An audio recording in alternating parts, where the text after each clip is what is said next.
Good afternoon, everybody. Welcome to the January 27th, 2026 regular meeting of the San Francisco Board of Supervisors. Madam Clerk, will you please call the roll? Thank you, Mr. President. Supervisor Chan. Chan present. Supervisor Chen. Chen present. Supervisor Dorsey. Dorsey present. Supervisor Fielder. Fielder present. Supervisor Mahmoud. Mahmoud present. Supervisor Mandelman. Present. Mandelman present. Supervisor Melgar. Present. Melgar present. Supervisor Sauter. Sauter present. Supervisor Sherrill. Sherrill present. Supervisor Walton. Walton present. And Supervisor Wong. Wong present. Mr. President, all members are present. Thank you, Madam Clerk. The San Francisco Board of Supervisors acknowledges that we are on the unceded ancestral homeland of the Ramaytush Ohlone, who are the original inhabitants of the San Francisco Peninsula. As the indigenous stewards of this land, and in accordance with their traditions, the Ramaytush Ohlone have never ceded, lost, nor forgotten their responsibilities as the caretakers of this place, as well as for all peoples who reside in their traditional territory. As guests, we recognize that we benefit from living and working on their traditional homeland. We wish to pay our respects by acknowledging the ancestors, elders, and relatives of the Ramaytush Ohlone community and by affirming their sovereign rights as First Peoples.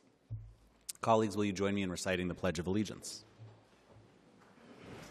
I pledge allegiance To the flag of the United States of America and to the republic for which it stands, one nation, indivisible, with liberty and justice for all.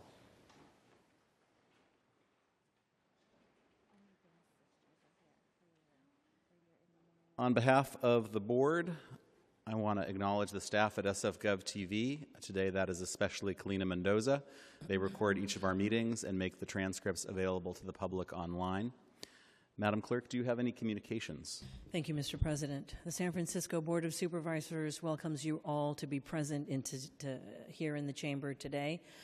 We are in room 250 on the second floor of City Hall for others who'd like to join us.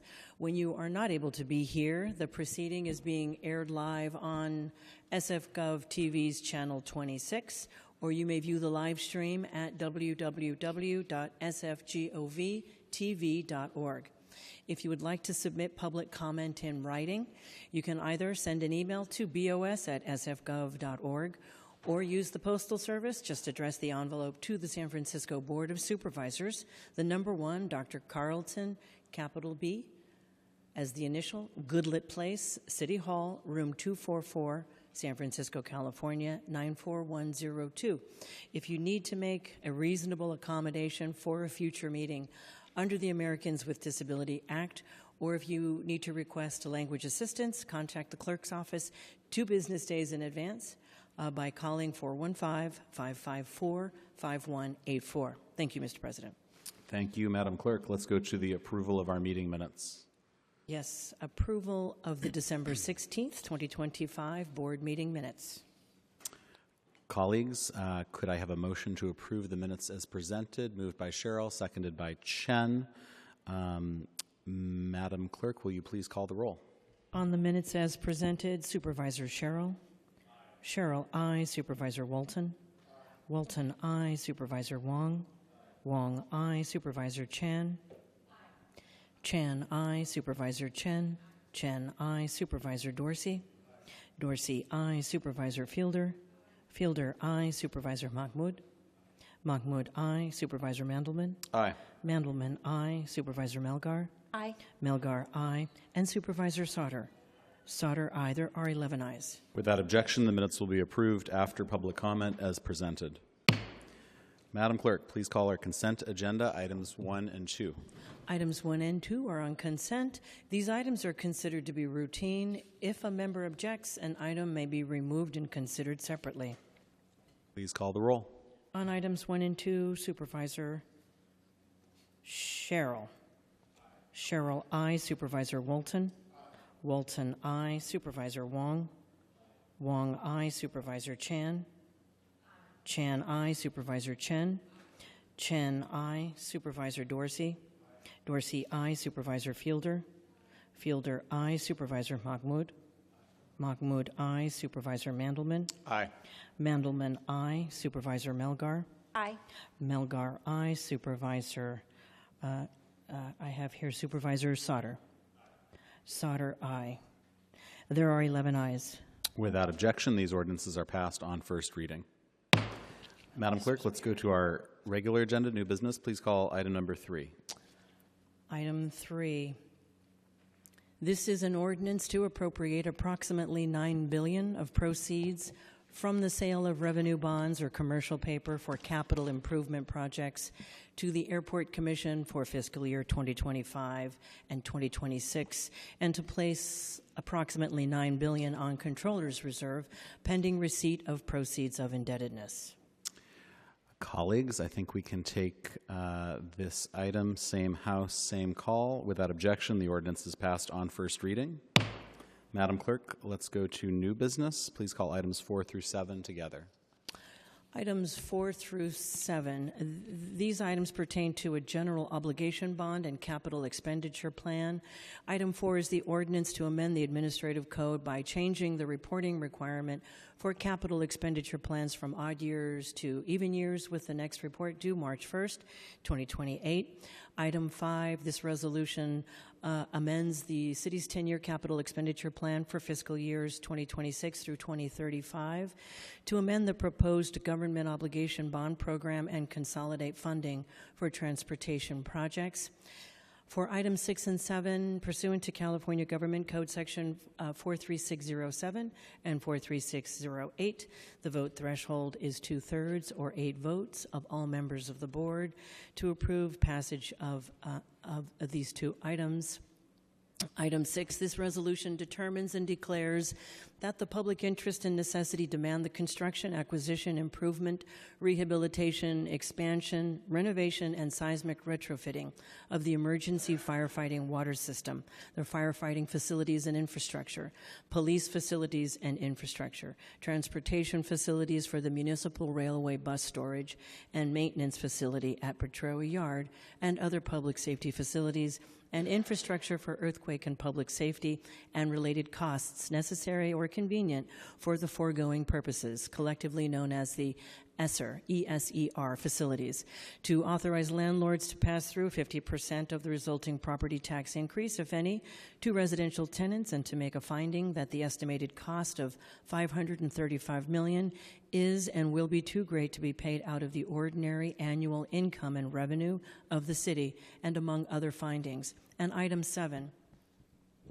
This ordinance calls and provides for a special election to be held on Tuesday, June 2nd, 2026, to submit to the San Francisco voters a proposition to incur up to $535 million in bond debt to finance the ESER facilities, and to additionally to consolidate the special election with the general election, to establish the election precincts, the voting places, and officers for the election, to waive the word limitation on ballot propositions imposed by the Municipal Elections Code, Section 510, to comply with the restrictions on the use of bond proceeds specified in Section 53410 of the Government Code, to incorporate the provisions of the Administrative Code, Sections 5.30 through 5.36, and to waive the time requirements specified in Section 2.34 of the Administrative Code.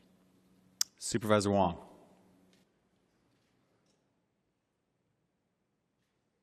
Okay. I'm proud to support these items because together they reflect responsible planning and a real commitment to public safety across San Francisco, including neighborhoods like the Sunset District. Updating the city's long-term capital plan matters. This is how we make sure major infrastructure investments are actually planned, funded, and delivered. For the West Side, that's especially important because public safety facilities in our neighborhood have often been delayed or treated as lower priority. For the Sunset District, earthquake preparedness is about whether emergency services can reach our neighborhoods quickly and safely when it matters most. Many West Side facilities, including our fire stations and the Taraval Police Station, and our emergency water firefighting EFWS and our emergency water systems are older and more vulnerable in a major quake.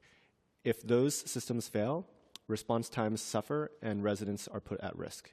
This bond is an important step toward making sure the Sunset is not an afterthought. It recognizes that preparedness has to be citywide and that West Side communities deserve the same level of investments in public safety infrastructure as anywhere else in San Francisco.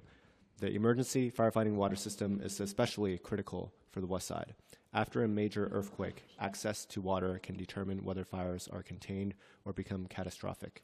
This reflects thoughtful planning and a clear willingness to act before disaster strikes rather than reacting after the fact. Most importantly, it places the decision where it belongs with residents. I urge my colleagues' support. Thank you. Thank you, Supervisor Wong. And with that, I think we can take these items, same House, same call, without objection. The ordinance is passed on first reading and the resolutions are adopted. Madam Clerk, let's go to new business. Please call item number 8. Item 8, this is an ordinance to amend the administrative code to expand the definition of tax-exempt entities for use fees, to update the process for notification guidelines concerning film production activities that may cause parking or traffic obstructions, to update definitions for the film rebate program, to update the film rebate amounts, and to authorize the executive director to enter into licensing agreements for the use of the Film SF logo and other Film Commission trademarks on merchandise. And with congratulations to the film fans in the audience, I think we can take this item, same House, same call, without objection. The ordinance is passed on first reading. Madam Clerk, please call items 9 and 10 together. Items 9 and 10 are two resolutions that retroactively authorize gifts for the Department of Public Health. Item 9 authorizes the acceptance and expenditure of a $77,000 monetary gift entitled 2024 EPIC for federally qualified health centers from the EPIC System Corporation to help support federally qualified health centers and their underserved patient populations, July 1st, 2024 through June 30th, 2025. And item 10 authorizes the acceptance and expenditure of an in-kind gift of COVID-19 test kits in the total amount of approximately $528,000 for fiscal year 2024 through 25 from the Administration for Strategic Preparedness and Response through the California Department of Public Health in support of the Department of Public Health clinic patients and staff. And I believe that we can take these items, same House, same call, without objection. The resolutions are adopted. Madam Clerk, please call items 11 and 12 together. Items 11 and 12 are two resolutions that authorize grants for the Department of Public Health. Item 11 retroactively authorizes DPH to submit an application to continue to receive funding for the Ryan White Act HIV/AIDS Emergency Relief Grant Program grant from the Health Resources Services Administration and to request approximately $15.5 million in HIV emergency relief program funding for the San Francisco eligible metropolitan area, March 1st, 2026 through February 28th, 2027. And item 12 retroactively authorizes DPH to accept and expend a grant increase from the National Institutes of Health through the Regents of the University of California, San Francisco, to participate in a program entitled Short Trainings on Methods for Recruiting, Sampling, and Counting Hard-to-Reach Populations, the H2R training program, in the amount of $24,000 approximately, for a total amount of $102,000, June 1st, 2025, from June 1st, 2025, for a total term of October 1st, 2022 through May 31st, 2026. And we can take these, same House, same call, without objection. The resolutions are adopted. Madam Clerk, please call item number 13. Item 13, resolution to authorize the Recreation and Park Department to accept and expend cash and in-kind grants from the Trust for Public Land and the Theodore and Francis Jabal Philanthropic Fund of the Jewish Federation Bay Area, valued at approximately $1.62 million for the design, installation, repair, and construction of improvements to Koshland Park, to approve the associated grant agreement. Same House, same call. Without objection, the resolution is adopted. Madam Clerk, please call items 14 and 15 together. Items 14 and 15 are two resolutions pertaining to the Enhanced Infrastructure Financing Districts, also known as the EIFDs. Item 14 approves the infrastructure financing plan for the San Francisco EIFD District Number 2 for Stonestown, And item 15 approves the infrastructure financing plan for the EIFD District Number 3, and to include the division of taxes set forth therein, an EIFD acquisition and financing agreement and documents and actions related thereto, as defined herein, and to authorize the filing of a judicial validation action for both items. Supervisor Melgar. Thank you, President. So this is the Infrastructure Financing District for Stonestown. I want to thank my colleagues in the EIFD committee, Supervisors Chan and Walton, for their work. I also want to thank Supervisor Chair of the Budget Committee, Chan, for her remarks at the Budget Committee on this item. And I agree that it generally takes us too long to get to the community benefits that come with these large projects for the community. Nevertheless, seeing that the Balboa Reservoir took almost 40 years to get there, Stonestown really was a fraction of that. But it is too long to get to the senior housing and the open space and the affordable housing that this project will deliver. But I am really glad that we're here, and we also have this new tool, the Enhanced Infrastructure Financing District, that we can use to that effect. So with that, I just all around thank you to everyone for the collaboration, and particularly thank you to the Mayor's Office and OEWD for their hard work in making this happen. Thank you, and I ask for your support. Congratulations, Supervisor Melgar. I think that we can take these items same house, same call. Without objection, the resolutions are adopted. Madam Clerk, please call item 16. Item 16, resolution to retroactively authorize the Office of the District Attorney to accept and expend a $420,000 grant from the California Office of Traffic Safety, October 1st, 2025 through September 30th, 2026, to support the Alcohol and Drug Impaired Driver Vertical Prosecution Program activities and services. And same house, same call. Without objection, the resolution is adopted. Madam Clerk, please call items 17 through 19 together. Items 17 through 19 are three ordinances that authorize the settlements of lawsuits filed against the city. Item 17 is an ordinance to authorize settlement of the lawsuit filed by Stephanie York, James Edward Brown, and Kayla Briers against the city for $6 million. This lawsuit involves alleged personal injury and wrongful death caused by a city tree. Item 18 authorizes settlement of the lawsuit filed by General Motors Company for approximately $71.1 million. This lawsuit involves a claim for refund of gross receipts taxes, homelessness gross receipts taxes, overpaid executive gross receipts taxes, penalties and interest. Other material terms of the settlement relate to General Motors Company filing position with respect to city taxes. And item 19 authorizes the settlement of the lawsuit filed by Microsoft Corporation and subsidiaries against the city. The lawsuits involve a refund of gross receipts and homelessness gross receipts taxes. Other material terms of the settlement relate to Microsoft Corporation's filing position with respect to city taxes. Same house, same call. Without objection, the ordinances are passed on first reading. Madam Clerk, please call item 20. Item 20, this is a resolution to approve a management agreement with the Nonprofit Owners Association for administration management of the established property-based community benefit district known as the Ocean Avenue Community Benefit District. Supervisor Wong. I'm going to recuse myself from this vote. I used to be a representative on board as part of my city college role, so I'll step outside. Can I have a motion to excuse Supervisor Wong, moved by Melgar, seconded by Dorsey? Madam Clerk, can you call the roll on the motion? On the motion to excuse Supervisor Wong from item 20, Supervisor Sherrill. Aye. Sherrill, aye. Supervisor Walton. Aye. Walton, aye. Supervisor Chan. Chan, aye. Supervisor Chen. Chen, aye. Supervisor Dorsey. Aye. Dorsey, aye. Supervisor Fielder. Fielder, aye. Supervisor Mahmoud. Mahmoud, aye. Supervisor Mandelman. Aye. Mandelman, aye. Supervisor Melgar. Aye. Melgar, aye. And Supervisor Sauter. Sauter, aye. There are 10 ayes. Without objection, the motion passes. And On the item, we can take that same house, same call.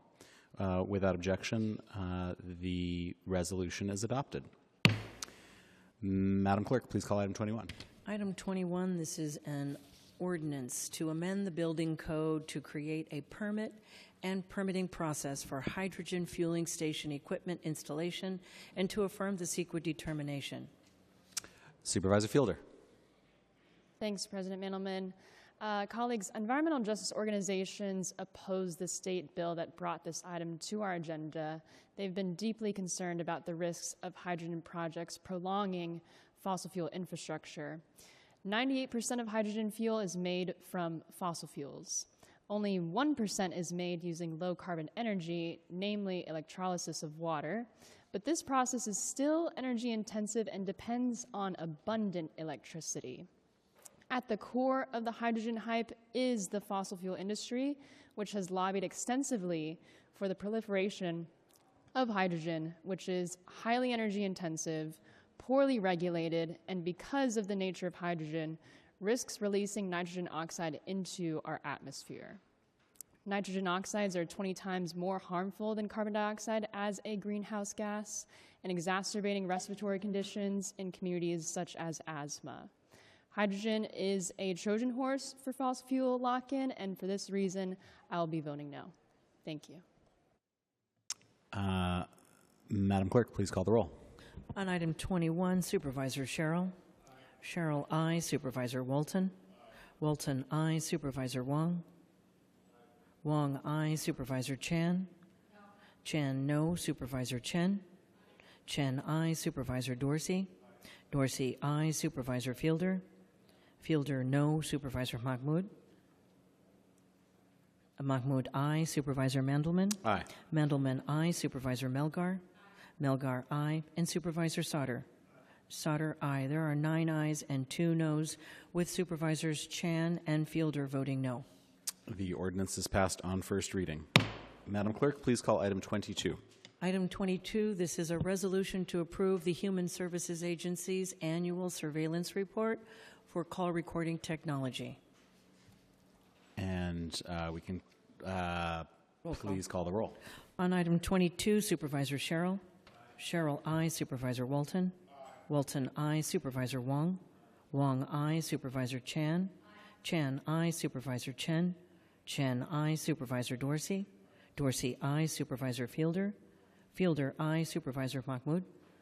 Mahmoud, aye. Supervisor Mandelman. Aye. Mandelman, aye. Supervisor Melgar. Melgar, aye. And Supervisor Sauter. Sauter, aye. There are 11 ayes. Without objection, the resolution is adopted. Madam Clerk, please call item 23. Item 23 is a motion to reappoint Dimitri Terry Cornett to the Small Business Commission, a term ending January 6, 2030. And we can take this item, same house, same call. Without objection, the motion is approved. And Madam Clerk, let's go to our committee reports. Please call item 26.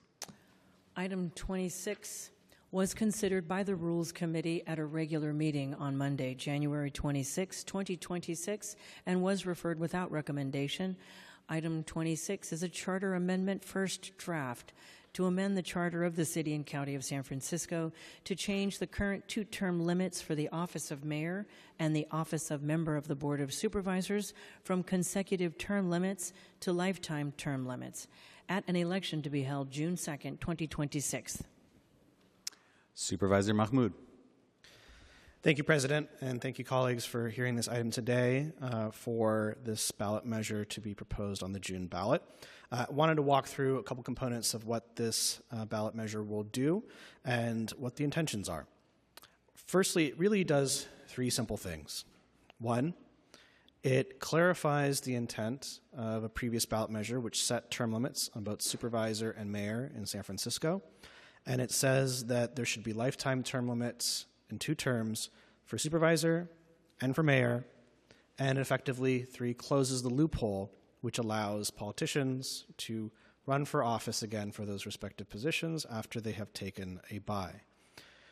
We're carrying this because this is really about the intention of allowing an opportunity for the next generation of leadership to have an opportunity to serve in our city and county of San Francisco in these positions. We've seen over the last year with the generational change on this Board of Supervisors where we've had new ideas and new representation leading to results.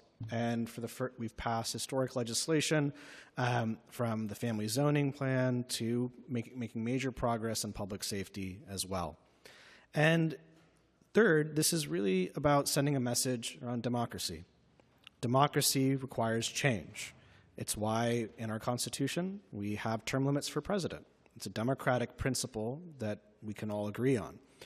And this is about now, in this current precarious moment in our national climate, sending a message to Washington that we in San Francisco will hold ourselves accountable to say that the positions that we are in charge of with the supervisor and mayor, for which there are already term limits in our charter, we're going to close the loophole to send a message amidst this national climate about what we stand for as a city. In the Rules Committee, we did hear some comments from some of my colleagues about the contention about applying term limits to other positions. And as I mentioned there, it's an interesting exercise, but I feel it tackles a different question than what this ballot measure is intended. This ballot measure is about closing a loophole on the existing positions for which there are already term limits established. It's an interesting exercise to explore it for other positions, but I feel that proposition requires further diligence to determine which of those positions it should apply to, as well as which of those groups need to be consulted. Those respective positions manage thousands of employees that we do not as a mayor or board of supervisors, and the respective organizations that represent those employees, I believe, should be consulted to determine what is the appropriate framework for those respective ordinance. And I feel if that's a further ballot measure people are interested in pursuing, I'm happy to have that conversation at that time. But really, again, the purpose of this ballot measure is in the context of a national climate that we're seeing around a conversation about term limits and loopholes. This is about closing a loophole to provide an opportunity for generational change to continue in our city, but also sending a message at this time. Colleagues, I hope to have your support. Supervisor Walton. Thank you so much, Chair Mandelman. I think the public and everyone should know this is really an exercise in politics. This is a proposal that is really a solution in search of a problem.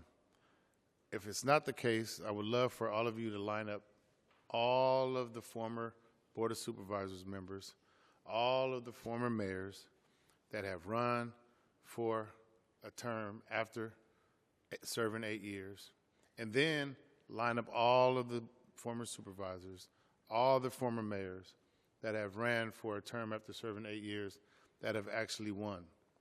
And those numbers could fit in a small broom closet because this is actually not an issue that exists here in San Francisco. What we do have, though, is a $1 billion deficit projected here for the city and county of San Francisco. We have a $300 million projected deficit for the Municipal Transit Agency. And this is what we're focusing on. Elections cost money. People spend money in elections, and focusing on what 1 or 2 or 3 or 4 or maybe 5, 6 people may do in a city of over 800,000 plus people, to me, this is just ludicrous. But I know it's about politics, and it's not intended to allow for more people to serve in public office. Because if that was the case, then I would say my colleague isn't going far enough with this legislation. And I truly feel that since we want to allow opportunities for people to serve and make sure that people can come on board and serve in positions that people serve in for 20, 30 years without term limits, then we should apply this to all elected officials here in San Francisco. Otherwise, this is nothing but a political ploy to stop people from running for office again when this is not a problem that exists. I have presented policy before that was not connected to data, and I would get criticized for that. this policy has no data connected whatsoever. We have probably one person in the history of the city and county of San Francisco that has decided to run for office after serving 2 4-year terms and won. We have people who have attempted and lost. But most certainly, this issue is not something that should be going on the ballot where millions of dollars will be spent for an election. There was also statements yesterday that one of my colleagues spoke for labor and said that labor didn't support or had concerns with my proposed amendments. And yet we didn't have one person from labor line up and say they had a concern with my amendments, because that was something that was created out of the blue.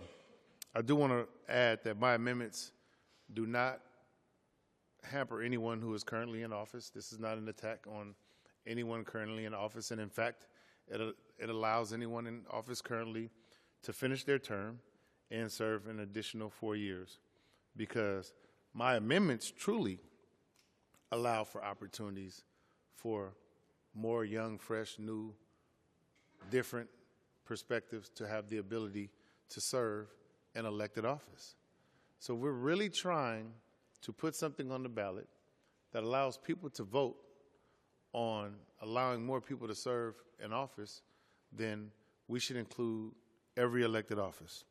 So just to give a little perspective, my amendments impose a lifetime 2-term limit on the offices of the assessor recorder, city attorney, district attorney, public defender, sheriff, treasurer, members of the Board of Education, and members of the City College Board of Trustees. It provides provisions for anyone holding those offices as of the June election or elected at the June election and who would otherwise be termed out under the new term limit may complete their term of office and one additional 4-year term. Those amendments are reflected in the short and long titles and sections 6.100, 8.100, and 8.101. There are also a few clarifying and confirming amendments to those sections to the long title.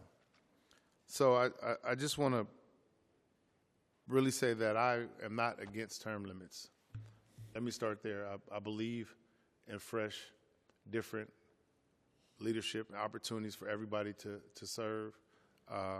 And I'll be the first one to support this happening for all elected officials if the intent is truly about allowing people the opportunity to serve. And I don't think that's the case. I think this is more political. So I want to move that my amendments be accepted into this legislation. Thank you, Supervisor Walton. There is a motion on the floor, seconded by Fielder. Supervisor Chen. Thank you, President Mendelman. I also just want to say that I do believe in creating more opportunities for young people to serve our city. As a millennial elect, and when I look at this measure, and if our goal is to empower more millennials and younger, then I believe that we also need to do a more responsible evaluation and look at every single public services position, including commission seats and other elected offices. Instead of potentially going to the voter multiple times to decide on multiple batches of seats for consideration, I really would prefer that we do it carefully and meaningfully and do it all at once. So for these reasons, and I am voting no today for the current version without the amendment. Thank you. Supervisor Melgar. Thank you so much. I do support this legislation, and it is not for political reasons. I think that we do have term limits for a reason, and I do see a distinction between the Board of Supervisors and the mayor which are offices that do not require any special qualifications. The bar is actually not that high in terms of who comes into these positions, and it is in our charter meant to do that. It is meant to be the people's house, to allow the people to access these offices and represent a wide array, and both in terms of generation, race, ethnic origin of our very diverse city to be into these seats. That's why we implemented term limits. And so it is, to me, a very different animal than an office of the city attorney or a district attorney or a treasurer that requires very specialized skills in order to do that job. And they also direct entire departments and supervise staff that have specialized skills in those areas as well. So whereas there are some of us who could do those jobs and should, after we're done here, go run for something else, it is not anyone who can run for city attorney and supervise other attorneys. So the pool of people who would run for those offices is already much, much smaller than the pool that would run for our jobs. I do think that there is a very big distinction. I also think that, to support what my colleague Mahmoud had said, we are living in a time where our democracy is in trouble. I do think that it is our responsibility not just to make these offices available to actually mentor, support, help the next generation of leaders, because San Francisco has always been at the forefront of leading nationally. People who have our jobs and then move on to other positions, like some of us are doing right now, running for other positions, have always had an outsized influence in our political process in the nation. So this is about the pipeline, and I do support my younger colleagues as a Gen Xer who want to come after and represent the hopes and dreams of their generation. And whereas not many folks have done it, I think the same argument could be, well, if not so many folks have done it, why not send this message for the next generation that we will help you and not use the power of name recognition and incumbency to help folks get higher office, represent the full diversity of our city in these offices, and also build leadership for tomorrow. Thank you. Supervisor Fielder. Thank you. Just first off, I do support this legislation, and I also support my colleague Supervisor Walton's amendment. Actually, because of San Francisco's interesting history with a revolving door of folks in city government, although offices such as assessor recorder, city attorney, district attorney do have a high bar for qualifications, many of our of the folks that have served in those offices in most recent decades have been appointed. And there is a power of incumbency that I would argue does keep people out. And so that is exactly why I support Supervisor Walton's amendment and agree that we need to do this in one fell swoop. And, because of our charter and how it's written, the mayor has the power to appoint many of those positions, and that is exactly what has happened. And so I don't understand why we wouldn't take this amendment forward along with the entire legislation regarding both the mayor and the supervisors. And I just want to thank Supervisor Walton for bringing this amendment to us. Thank you. Supervisor Dorsey. Thank you, President Mandelman. I intend to support the original charter amendment as proposed, which I think is narrowly and appropriately tailored to the Board of Supervisors offices, which already have term limits applied. For citywide offices without term limits, I think that's a different debate.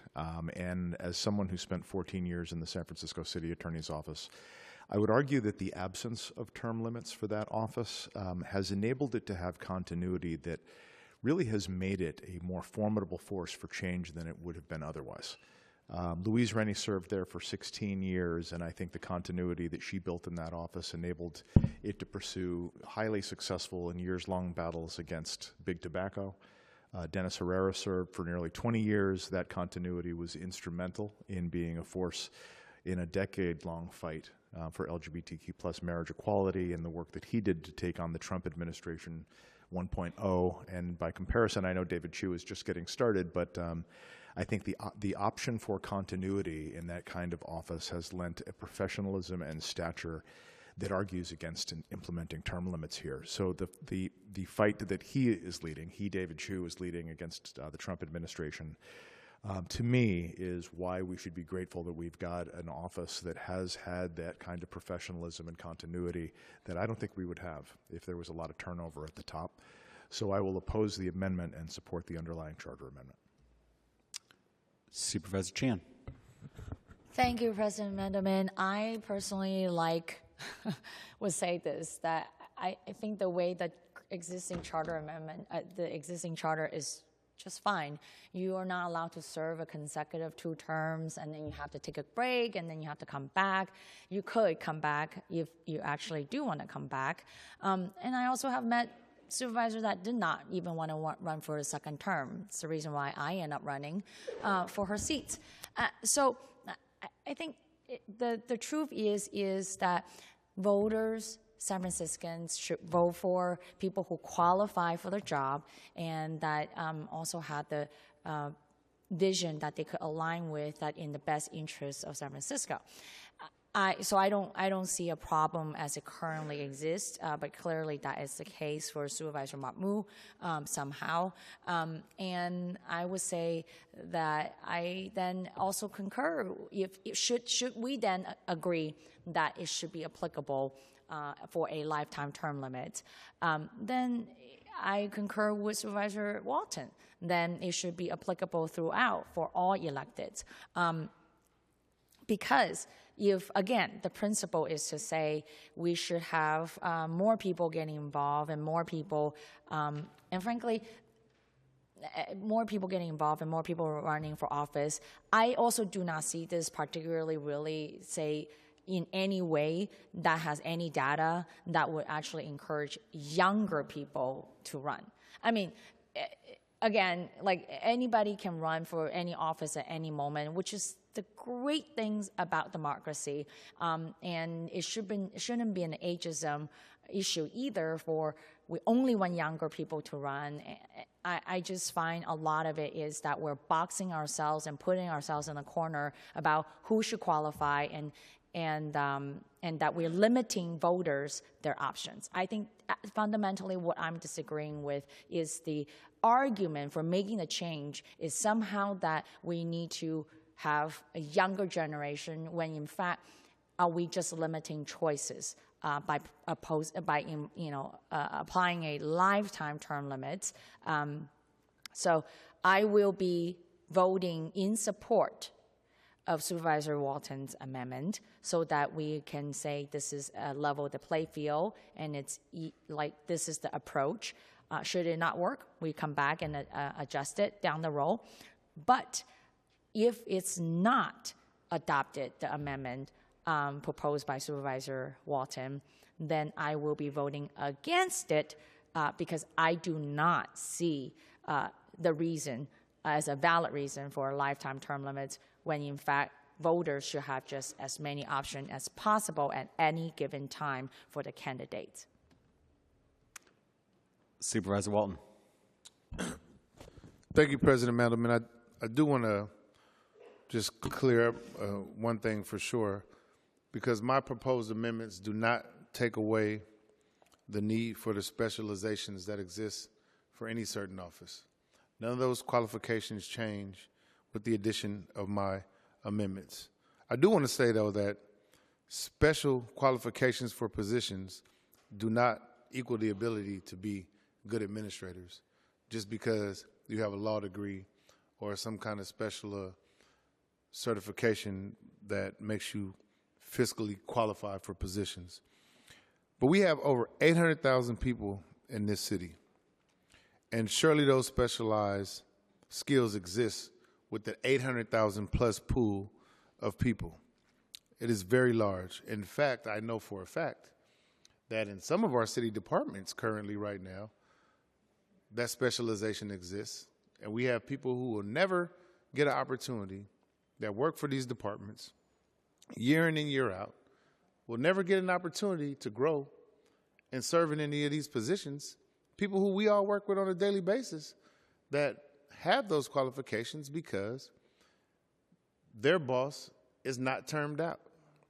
And so if this is about allowing opportunities for people to be able to serve, even people with specialized skill sets should have those same opportunities to serve.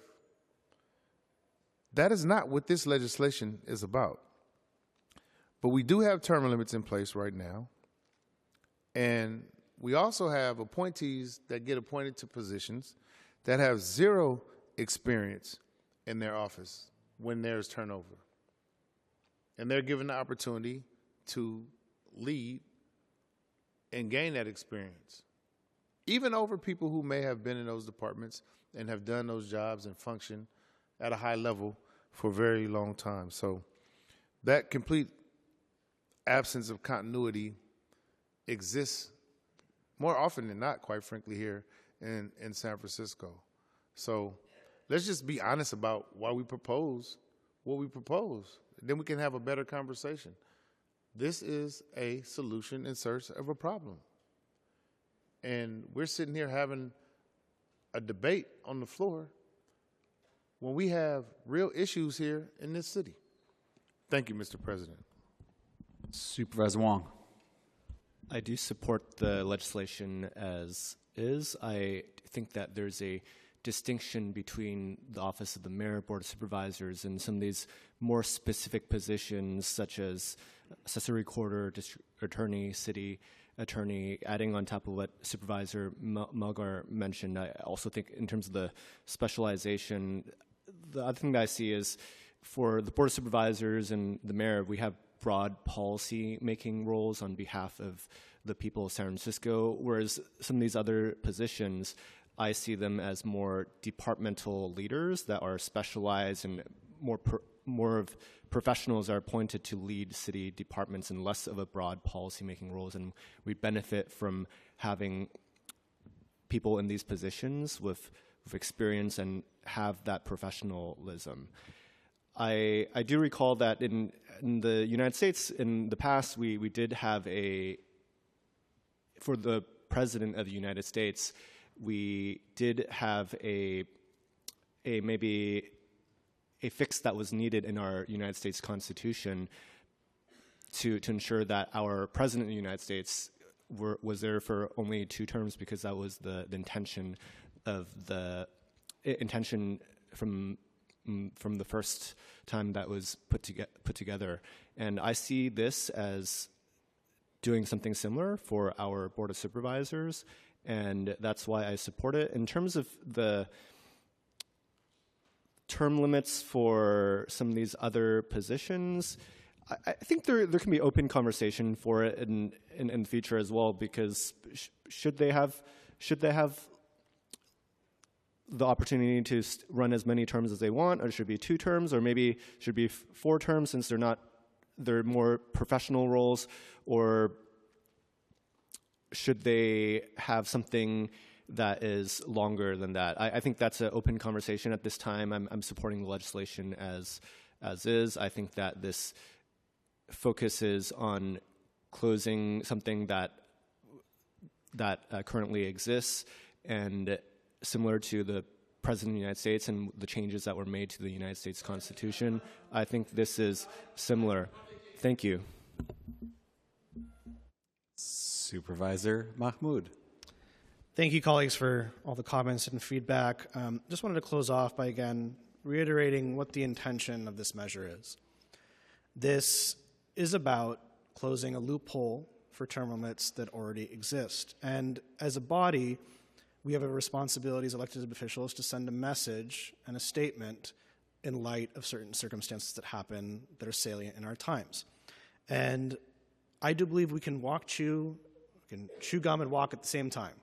We can solve the problems that are addressing our city, from homelessness to public safety to budget, while also addressing issues of good governance and making statements of good governance in times of national crisis.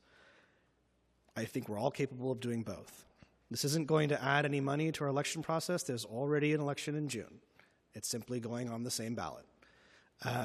So again, this is really about closing a loophole. And if people are interested, and I think there's a lot to discuss about other positions and their term limits, but it's a separate question that I hope, colleagues, you can continue after this vote, and we're happy to discuss that going forward.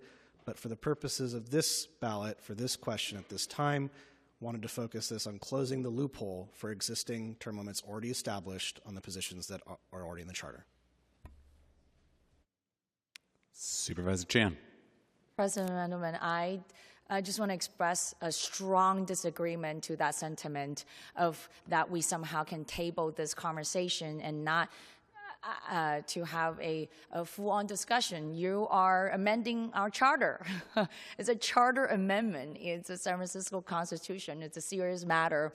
And without serious vetting and without in-depth conversation, to ask colleagues to simply put it aside and ignore it and just to vote for it, I think that is a disservice to voters, to disservice to San Franciscans, to not fully vet a charter amendment and just to put it on the ballot and see what happened. I think oftentimes that is what is happening in our city is when supervisors simply putting policies, or in this case, even more serious, as a charter amendment on ballot without fully vetting with constituents and stakeholders. And oftentimes we look back and create a lot of tensions and division simply because we ignore each other and just put things on ballot. For that reason, strongly going to be voting against it today.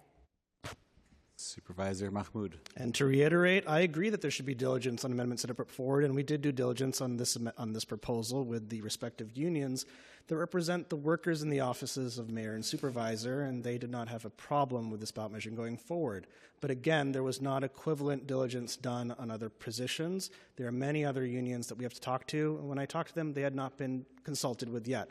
Whether they oppose or not, I think it's clear that there's other diligence to be done. So I agree, diligence should be done on amendments in charter, and there's many different nuances of different charter amendments. There's other parts of how many other supervisors should we have? That should not also be discussed in the context of this merit simply because we are regulating the electoral term limits of this position. I would not constitute that we should suddenly add in an amendment here that says we need 12 supervisors instead of 11. That's also a separate question. Similarly, in terms of term limit, should we add a third term for the supervisor? That was discussed at the Rules Committee, and I also said that's not in the scope of this legislation. These are all separate questions to be discussed separately with separate diligence. We've done the diligence on this question, invite other supervisors to do the diligence on the separate questions and introduce it as a separate measure if that's an interesting opportunity for them. Supervisor Walton. Thank you, President Mandelman, and I'm for discussing everything that makes sense when we have a change to the charter. But this is the second time my colleague has tried to speak for labor, and labor is not here opposing my amendments. And in fact, the people he tried to call to come out and speak in support of his legislation did not come. And they're not here proposing my amendments because he cannot speak for labor, nor can I. So I just want to make sure that that part is clear. And if we want to just make statements about things that we know are unconstitutional, then put in a resolution. I see no one else in the queue. I will offer a few thoughts of my own. I believe I disagree with all of my colleagues. I do not believe that term limits are a positive good. I believe they are at best a necessary evil.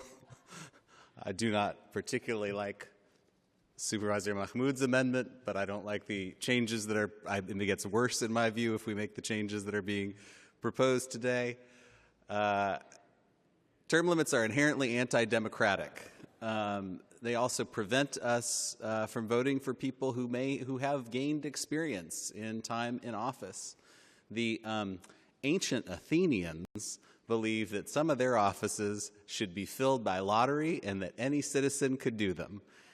I believe that there is, and maybe this is just because I've been in this job for so damn long, but I do think that we get better over time, that we learn things, that we pick up skills, that we are less likely to make mistakes, and that that's a benefit for our constituents. Now, term limits may be necessary because there is a power of incumbency. There is a difficulty in challenging someone who is sitting in the seat you are trying to take away from them. But in my view, the voters of San Francisco solved that problem when they enacted the term limits that we have now. And this further change goes further in the direction of preventing people from voting for the person that they might want to vote for, even after we've already dealt with the problem of incumbency. So I don't feel the need for this charter amendment, but I also won't be supporting the amendment to the amendment. On that note, Madam Clerk, could you call the roll on Supervisor Walton's amendment? On the motion made to item 26, Supervisor Sherrill. Sherrill, no. Supervisor Walton? Aye. Walton, aye. Supervisor Wong? Walton, no. Wong, no. Excuse me. Supervisor Chan? Chan, aye. Supervisor Chen? Chen, aye. Supervisor Dorsey? Dorsey, no. Supervisor Fielder? Fielder, aye. Supervisor Mahmoud? Mahmoud, no. Supervisor Mandelman? No. Mandelman, no. Supervisor Melgar? No. Melgar, no. And Supervisor Sauter? Sauter, no. There are 4 ayes and 7 noes, with Supervisors Walton, Chan, Chen, and Fielder voting aye. And so the amendment fails, or the motion fails. Madam Clerk, could you call the roll on the original item? Yes. The question is whether to continue item 26 on first appearance to February 3rd. So this is not on the sorry, folks, I got us confused. We're not voting on the item. We're voting on continuing this to February 3rd, as we have to do. And, Mr. President, we don't need this, but we're just going to add it for the record on the question to continue to February 3rd. Can we have a motion and a second? We have a motion to continue to February 3rd, moved by Cheryl, seconded by Mahmoud. Madam Clerk, please call the roll on that motion. Supervisor Sherrill? Sherrill, aye. Supervisor Walton? No. Walton, no. Supervisor Wong? Wong, aye. Supervisor Chan? No. Chan, no. Supervisor Chen? Chen, aye. Supervisor Dorsey? Dorsey, aye. Supervisor Fielder? Fielder, no. Supervisor Mahmoud? Mahmoud, aye. Supervisor Mandelman? Aye. Mandelman, aye. Supervisor Melgar? Aye. Melgar, aye. And Supervisor Sauter?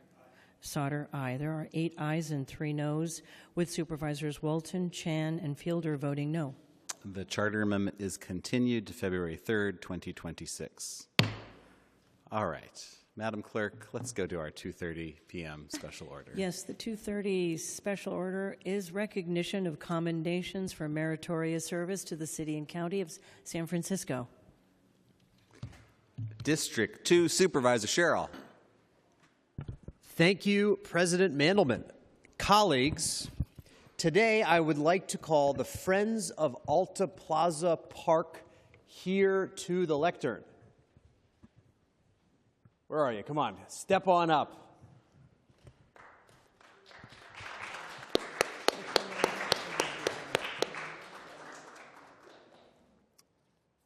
It is an absolute honor to commend this fantastic group of leaders and stewards of one of my favorite parks in the city, Alta Plaza.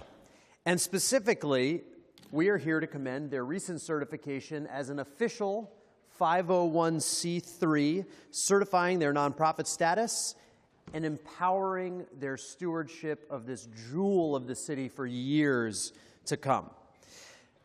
As longtime leader and my friend Anita Dents always says, Alta Plaza Park is truly a crown jewel of our city, and that is in large part because of the decades-long dedication by the Friends of Alta Plaza. Starting in 2002, the founding mothers, which includes Anita, raised $1.5 million to install many of the playground and recreational facilities that our neighborhood children enjoy today. And by our neighborhood children, I also mean my children. Since then, the Friends of Group has worked tirelessly to maintain and improve this park, fundraising, cleanups, establishing a master plan for future investments. But like many other groups citywide, the pandemic, and especially the recent Parks Alliance debacle, posed existential threats to this fabulous group. Following the dissolution of the Parks Alliance, the Friends of Alta Plaza Group lost a substantial amount of their funds and were left with no fiscal sponsor. But now, thanks to this extremely good-looking group here in front of us, the Friends of Group has entered an exciting new chapter, having fully reconstituted their board and becoming their own fiscal sponsor by setting up a 501c3.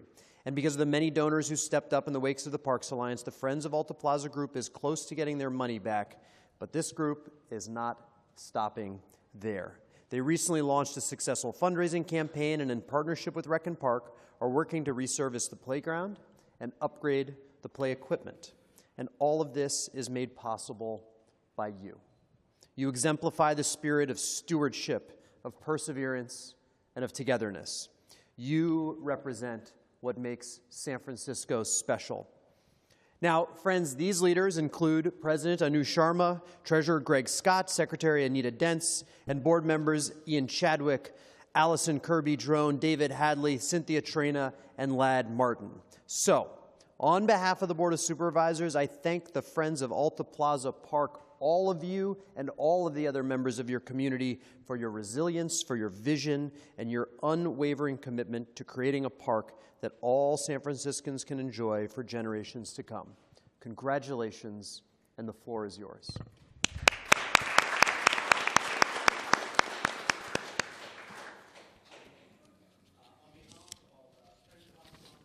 We'd like to thank you, the Board of Supervisors, and specifically Supervisor Sherrill and your office, specifically Mick Del Rosa and Lorenzo Rosas, for this commendation, and more importantly, for your continued advocacy and support of Alta Plaza Park and our organization.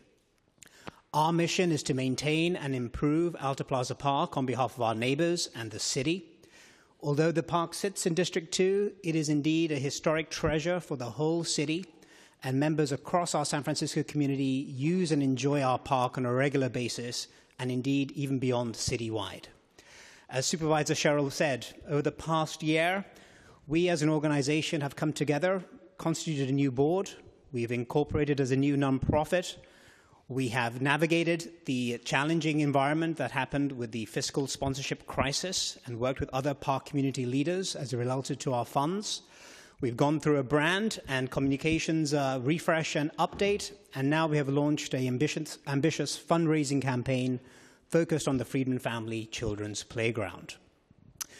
We have a lot of momentum in the community. It is very exciting around the neighborhood, and all of that would also not be possible without our continued partnership with San Francisco Recreation and Parks Department, and specifically want to call out Abigail Mayer and Jack Avery for their continued support and partnership with us. We as a board are very fortunate that we have members who have decades-long community advocacy, volunteering, civic leadership, as well as members of the board who are raising young families in this city, are driving economically, creating jobs, growing our tax base. And with that, I'd also like to thank this Board of Supervisors and indeed the Mayor's Office for creating an environment where those of us in the private realm also want to prioritize engaging in the public realm as well, alongside many people who we find aspirational, who have given many, many years of service in enhancing our city and community. And finally, I'd like to thank my fellow board of directors of Friends of Alta Plaza Park, some of whom are here today, others who are not. And specifically, I do also want to call out Anita Dentz. She's far too humble to take any praise, but we owe her an immense debt of honor and gratitude for her tireless work over many, many years. Alta Plaza Park would not be what it is today without her tireless leadership and service with that organization. And so with that, I will hand over to Anita. Thank you.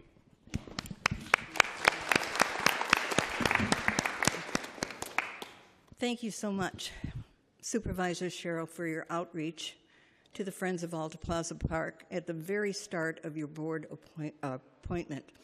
And our appreciation goes as well to your legislative aides, Mick Del Rosario and Lorenzo Rosas. But in accepting this honor, we must pay homage to the Friends of Alta Plaza Park founding mothers, of which I am not one. But they, in 2002, envisioned a safe, fun, and challenging playground for all the city's families. And they were Elise Friedman, Molly Brown, Casey Jarman, Lauren Hall, and Rebecca Birdsall. And their mission was guided with good counsel from Lynn Newhouse-Siegel. Long before the benefit of Facebook and Instagram and Eventbrite, these women raised $1.5 million to develop one of the most loved and used playgrounds in the city. We have families from multiple districts, from the Mission, the Sunset, the Potrero, and all come to enjoy our recreational facilities, expansive lawns, and incomparable views. Next, we owe a big debt of gratitude to my colleague, Janet Gamble. Through 6 town hall meetings, community input resulted in a master plan developed by Miller Company Landscape Architects, and it was approved by the Parks Commission in 2016. From 2015 to 2018, Janet worked closely with RPD and DPW and steered the Friends through a major water conservation project and completed the donor circle and landscaping envisioned by our founders. Now, kudos also to Supervisors Mark Farrell and Catherine Stephanie, who provided generous add-back funds during their tenures. And the Friends are very grateful for the mentoring of Stefan Franz of Lafayette Park and Prozac, and along with Linda and Joe Lighthizer of McLaren Park, Friends of the AMP. Our accomplishments have been made possible by the collaborative relationship we have with San Francisco Rec and Park staff. And first of all, Phil Ginsburg was a very good friend to the Friends of Alta Plaza Park, along with Sarah Madlin, Beverly Ning, Lisa Branston, Abigail Meyer, Jack Avery, Joe Rodell, Dana Ketchum, Felix Tong, Vince McAvoy, Jennifer G., Dave Burnett, and the dedication of our PSA manager, Zach Taylor, Supervisor Tim Tyson, and Gardener Emma Toney. Not the least, our deep gratitude to the Community Park Network Advisory Committee, honored here just last week by Board President Mandelman for the advocacy in securing a reimbursement of the funds we lost through the San Francisco Parks Alliance bankruptcy. And that was Rashik Zarif, Ildiko Poloni, and Matthew Blaine. Thanks, too, to my wonderful board who have come forward to support our reinvigorated effort and mission to make the park the best it can be. And thanks once more, Supervisor Sherrill, for this acknowledgement and your ongoing support.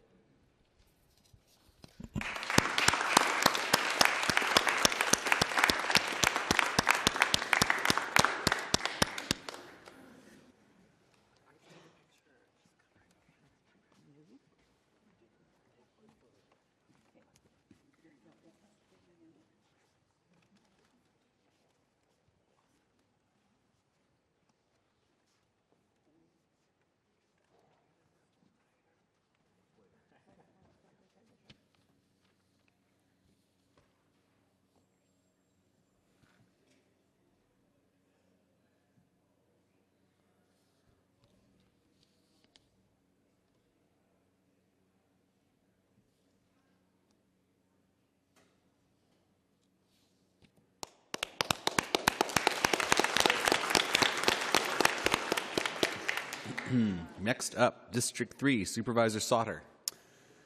Today I have the honor of recognizing Grace Yu, the long-standing... Come on up. The long-standing Cantonese professor at City College. Colleagues, Professor Yu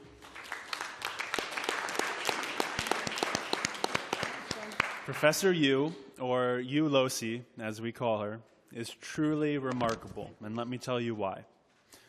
Raised in Hong Kong, Professor Yu graduated from National Taiwan University and moved to the United States in the late 1960s. She received her master's degree in comparative literature from UC Berkeley and a bilingual education doctorate from New York University.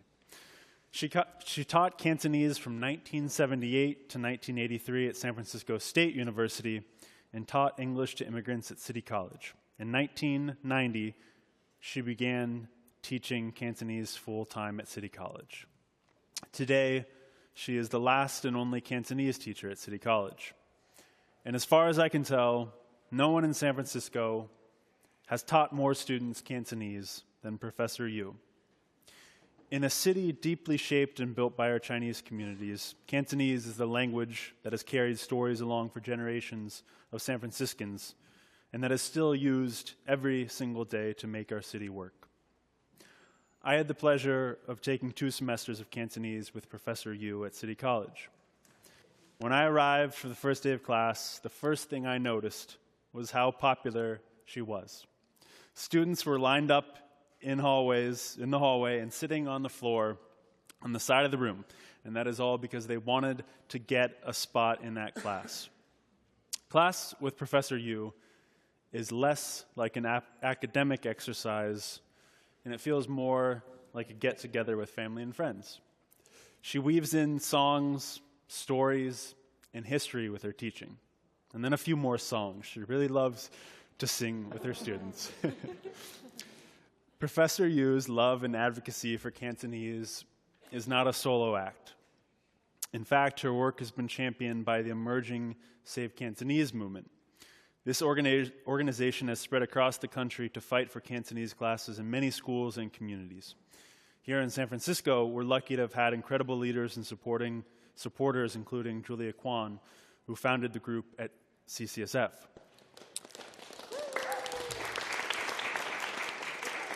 We've also had strong support from elected leaders, including then City College trustee Wong, who led a push to save the program and establish a certificate program. Professor Yu, thank you for your dedication to San Francisco and to the incredible language of Cantonese. Thank you for teaching myself and thousands of students so much over your nearly 5 decades of teaching in San Francisco. And now I will attempt to say a few words in Cantonese, of which I'm sure you will tell me afterwards how bad my tones truly are. So here we go. Gamya ngo ho hoi sam, yangwai ngo nore yutchoi we yakko samfansi yinghong hingyuk. On 6 yusiu guandangwa, yangwai ngo cheng ging hai City College hakwo tong yulosi. Yulosi lek yao sin leong tong mai ho kong lek samfansi oi yulosi doze yulosi doze. And Professor, before you speak, a few of my colleagues would also like to briefly say a few things. Supervisor Wong.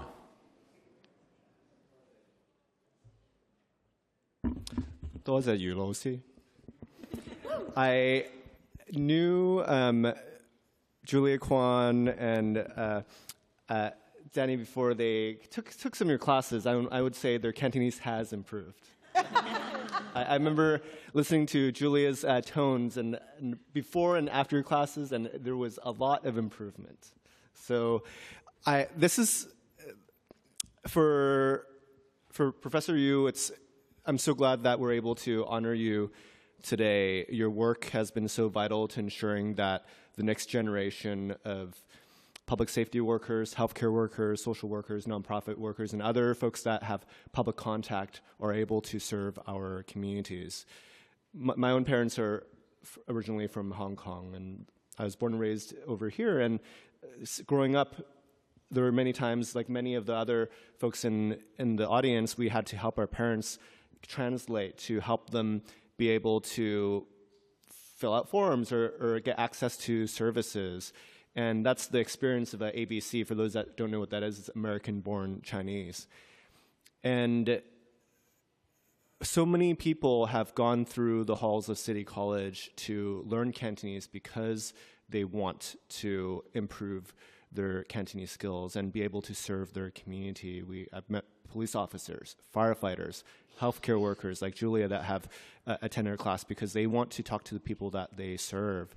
And it's so important that we continue our advocacy to develop a Cantonese program at City College. Originally, there was a intent to cut all of our Cantonese classes, even though other than English and Spanish, Cantonese is the other big language in the city. It did not make sense at all that we would not have a class for this major language in our city when we had other classes for so many other languages, but not Cantonese. Did not make sense at all. And the reason is that the classes didn't have the same value as other classes, whereas other classes had different programs and certificates that counted towards state requirements. Cantonese never had that. And we were able to establish a 9-unit certificate program, and at the same time, there's still more work to do to develop a 16, 18-unit certificate program so that it does count towards state requirements, and there is value in the classes so that administrators don't see it as just a class that doesn't have value in terms of those metrics, but value for meeting those state requirements. But on its own, though, there is plenty of value. People just are looking at these metrics, but the value that our Cantonese classes that Professor Yu teaches, that it provides true value to our community in ensuring that our seniors and our immigrants are able to access services, are able to talk to their healthcare workers. So I want to thank you for all your work supporting our communities and your decades of leadership being there for all of us. Our community is so thankful for you, and I want to recognize, obviously, Supervisor Sauter, thank you for bringing this forward, and being a student of Cantonese and being able to represent that big part of your community by really putting yourself into the culture and language. And for the Save Cantonese movement, especially Julia, for stepping up and being a real leader with your charisma and your advocacy, bringing people together so that we do have this local movement. I'm happy to been able to be there to be a part of this journey and be able to support, and looking forward to continuing the effort to save Cantonese. Thank you, Professor Yu. Please continue your work. We need you as an instructor. Stay at City College. Thank you.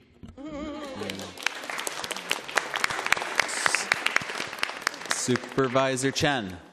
余老師， Oh, okay, all right. But they already said whatever I wrote in my speech. 余老師仲未講完啊！余老師你好，我想講幾句。一句廣東話，一份鄉情。廣東話唔單止係語言，更加係我哋嘅歷史同埋身份。好感謝余老師，你用畢生嘅努力去守護我哋廣東話嘅文化同埋教育，同埋連結我哋嘅世代，所以好多謝你，非常之感恩大家可以繼續去維繫同埋去守護我哋廣東話。So thank you, Ms. Xu. What you teach is not just language, but you preserve heritage, and thank you for all of you to continue to preserve Cantonese. And I also want to thank you for your lifetime dedication to cultural and education and the advocacy work. Thank you so much.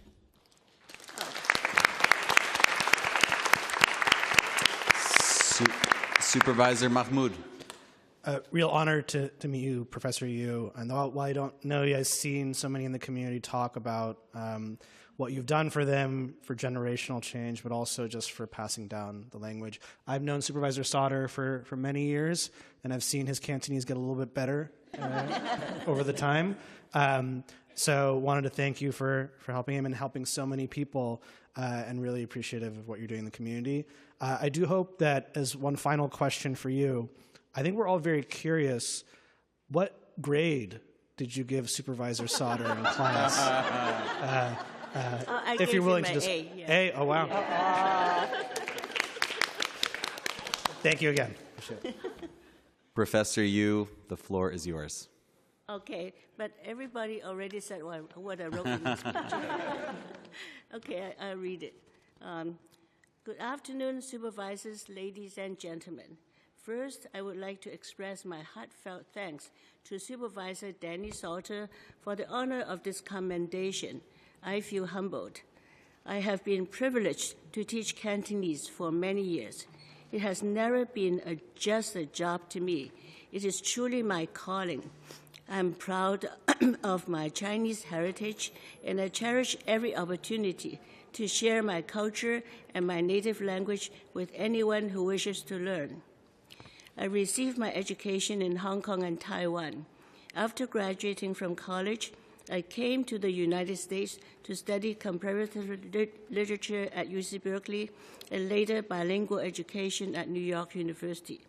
I'm deeply grateful to my alma maters for broadening my understanding of English and Western cultures. While I was a graduate student at UC Berkeley, I was given the opportunity to teach Cantonese in the Asian American Studies department there, as well as in the linguistics department at UC San Diego. Those early teaching experiences sparked my lifelong passion for Cantonese education. After completing my studies at NYU, I began my career teaching Cantonese at San Francisco State University and later at City College of San Francisco. My Cantonese classes are like big families. Students share laughter and joy through activities such as role plays, skits, singing cantopop songs, discussions, and delivering speeches on a variety of subjects. Through these speeches, we learned that Australians celebrate Christmas at the beach with barbecues, and that lion dance has deep roots in martial arts. Students have shared stories of climbing the Himalayas, running marathons, traveling through Xinjiang and Beijing, and many other remarkable experiences. One student, a yoga teacher, Bernice, even led 10-minute yoga breaks for 2 semesters. We also visited restaurants together to explore Cantonese cuisine. These lively, interactive experiences help students form friendships that last far beyond the classroom. I have also learned from my students. In closing, I want to thank the president of the Board of Trustees of City College, Alan Wong, for passing a resolution to protect Cantonese classes, and the members of Safe Cantonese for their dedication to preserving Cantonese as an essential part of San Francisco's cultural heritage. Thank you again for this honor.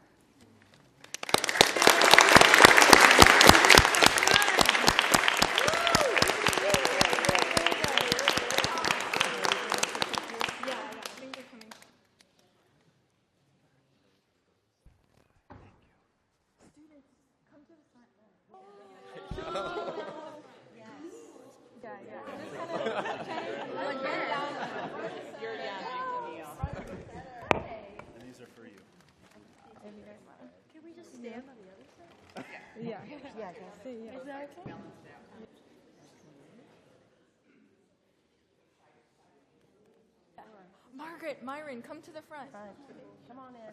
Hey, Myron. Jared, come to the front. Angela. Yeah, some folks come to the front. Don't be blocking me. You'll need to kneel. Angela, come to the front. Come on in. Sophia. Come on in. You have to come in closer. 2 or 3 lines, please. Some more in the back, here. in the middle Here we go. in the back. Come on in tight. Tight. Sideways, people. Sideways.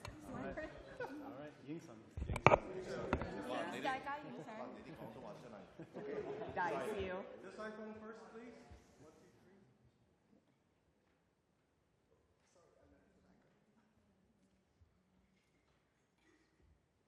A little bit tighter on the right side, please. Squishing right side. Don't knock me over. Okay, let's go outside for more photos. Yeah, outside. Okay. My camera right. Okay. Oh, okay, let's go outside. Oh, outside for more?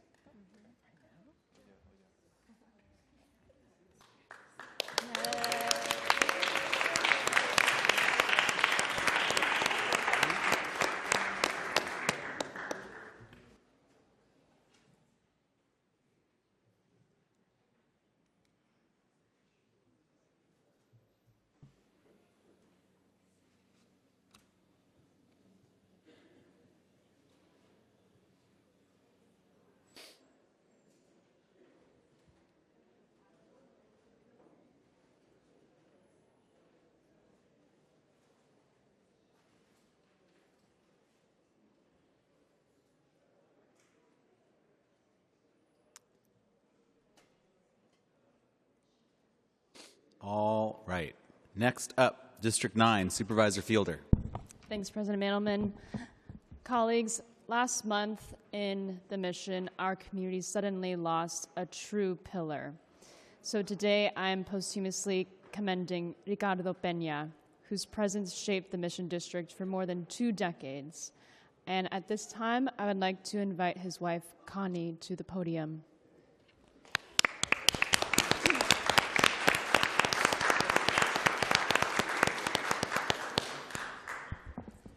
For over 20 years, Ricardo was a familiar and welcoming face on 24th Street at Mishkowat. He was an artist, a business owner, and above all, a friend to everyone who crossed his path. His commitment to the mission was constant and hands-on. Year after year, he volunteered with Calle 24, helping to beautify the corridor and keep its spirit alive. He shared his gifts freely, teaching danza classes at the Mission Cultural Center for Latino Arts, ensuring that culture was not only preserved, but lived and felt. Ricardo was more than a community member. He was our guardian, a spiritual warrior. Many of us came to see him as an Aztec warrior of love. Through his danza and the steady rhythm of his drum, he carried medicine, prayer, and healing. His presence was grounding. His energy was protective. He became the heartbeat of the community, offering strength and calm in moments when the community needed it most. Deeply proud of his Nahuatl indigenous roots, Ricardo devoted his life to preserving and sharing danza azteca. Alongside his wife, Connie, he led Grupo Mishkowat Anahuac, passing ancestral knowledge to generations of mission youth. Together, they blessed countless ceremonies throughout the neighborhood, reminding us that tradition is not something of the past, it is something we carry forward. Ricardo's life was defined by service and generosity. He was known as wise, kind, humble, calm, and deeply peaceful. He never hesitated to be of service. During the pandemic, he stood shoulder to shoulder with community members at the Mission Food Hub, helping distribute thousands of food boxes and offering dignity, presence, and care during some of our most vulnerable moments. Above all, Ricardo was a loving family man, a devoted husband, father, tío, teacher, and friend.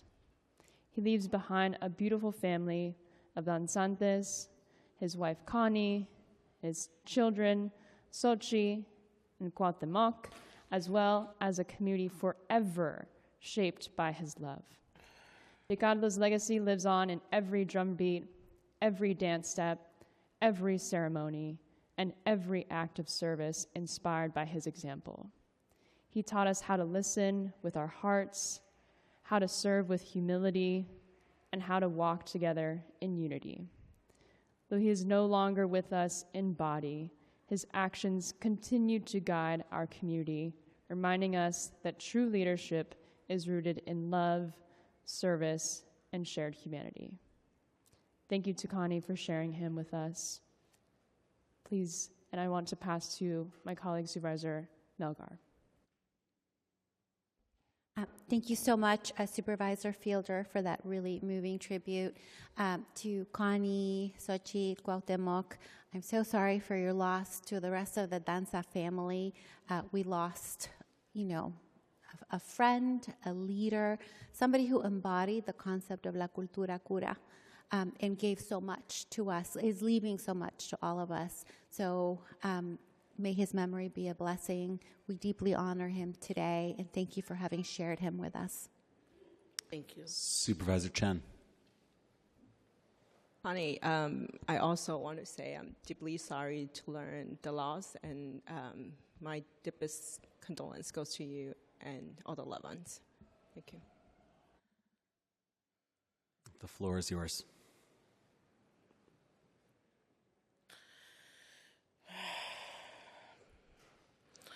Pues, Primeramente, quiero dar gracias. First, I wanted to thank God and our mother for being here today. I wanted to thank all the supervisors. Thank you, especially to the supervisor, Jackie Field and Milger, and I forgot your name. Sorry. I know all of you think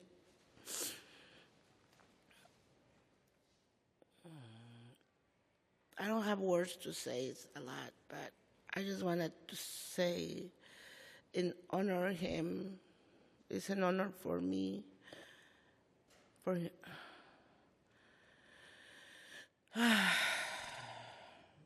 I wanted to thank from behalf of my family, everybody, for the recognition, el premio given to my husband, lovely husband. He was such a great man. He is. He always will be.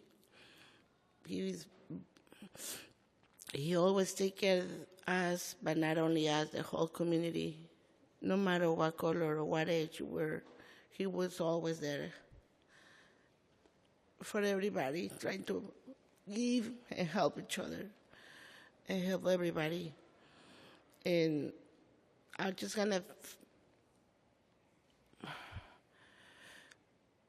say something that quote that he loves to say all the time, and especially to me and all his community and families and friends. He always says, less talk and more actions. Show me that you can do it. Don't just tell me what you're gonna do it. Just do it. And also, he always says he loves everybody. He loves all of us. And thank you. I have no words to say, but in honor of his legacy, we will continue, me, my family, my kids, and my family dancing group, and my family, all my community family who not let me down until now. I wanted to thank for holding me since they hear that he passed. Él es Dios, thank you. Gracias.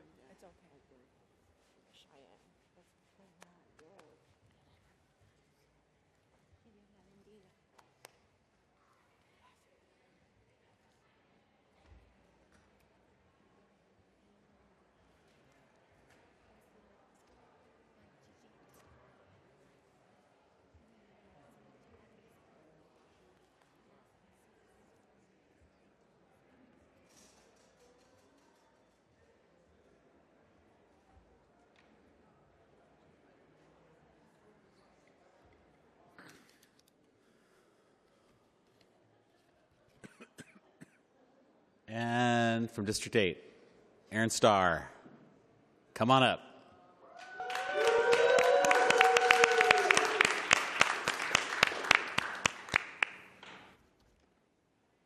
I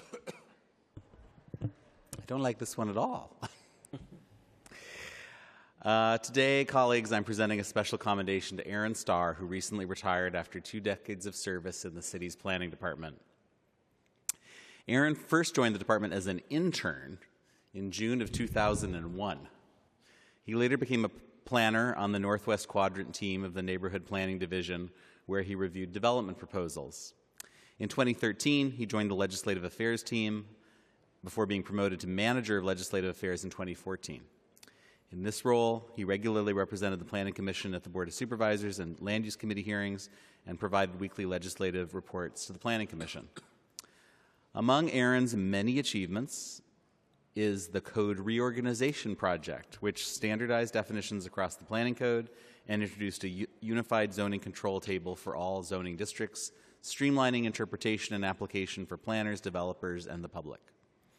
He authored the Cannabis Land Use Controls, helping to steer a regulatory framework for cannabis businesses in the city. He drafted the Restaurant Rationalization Ordinance, which reduced the number of eating and drinking establishment definitions from 13 to 3, significantly simplifying the permitting process. He also played a key role in drafting Proposition H and the Constraints Reduction Ordinance, aimed at reducing barriers to economic development and housing. And beyond all that, he has, over the course of his career, completed nearly 700 individual planning department cases. Aaron holds a master's degree in city and regional planning from Cal Poly San Luis Obispo and a Bachelor of Arts and Humanities from San Francisco State with concentrations in architectural and art history. The Planning Commission's December 18th proclamation honoring Aaron on the occasion of his retirement celebrated him as a planning polymath who wields a deep knowledge of the planning code, a deft approach to policy, and a keen understanding of land use legislation. Indeed. Aaron, the city has been fortunate to have you these last 20 years, and I feel fortunate to have been able to work with you these last 7.5 and to have been able to represent you as a constituent. Thank you for your service to the city and county of San Francisco. And before you speak, I also have colleagues who want to say nice things about you, and we will start with Supervisor Mahmoud.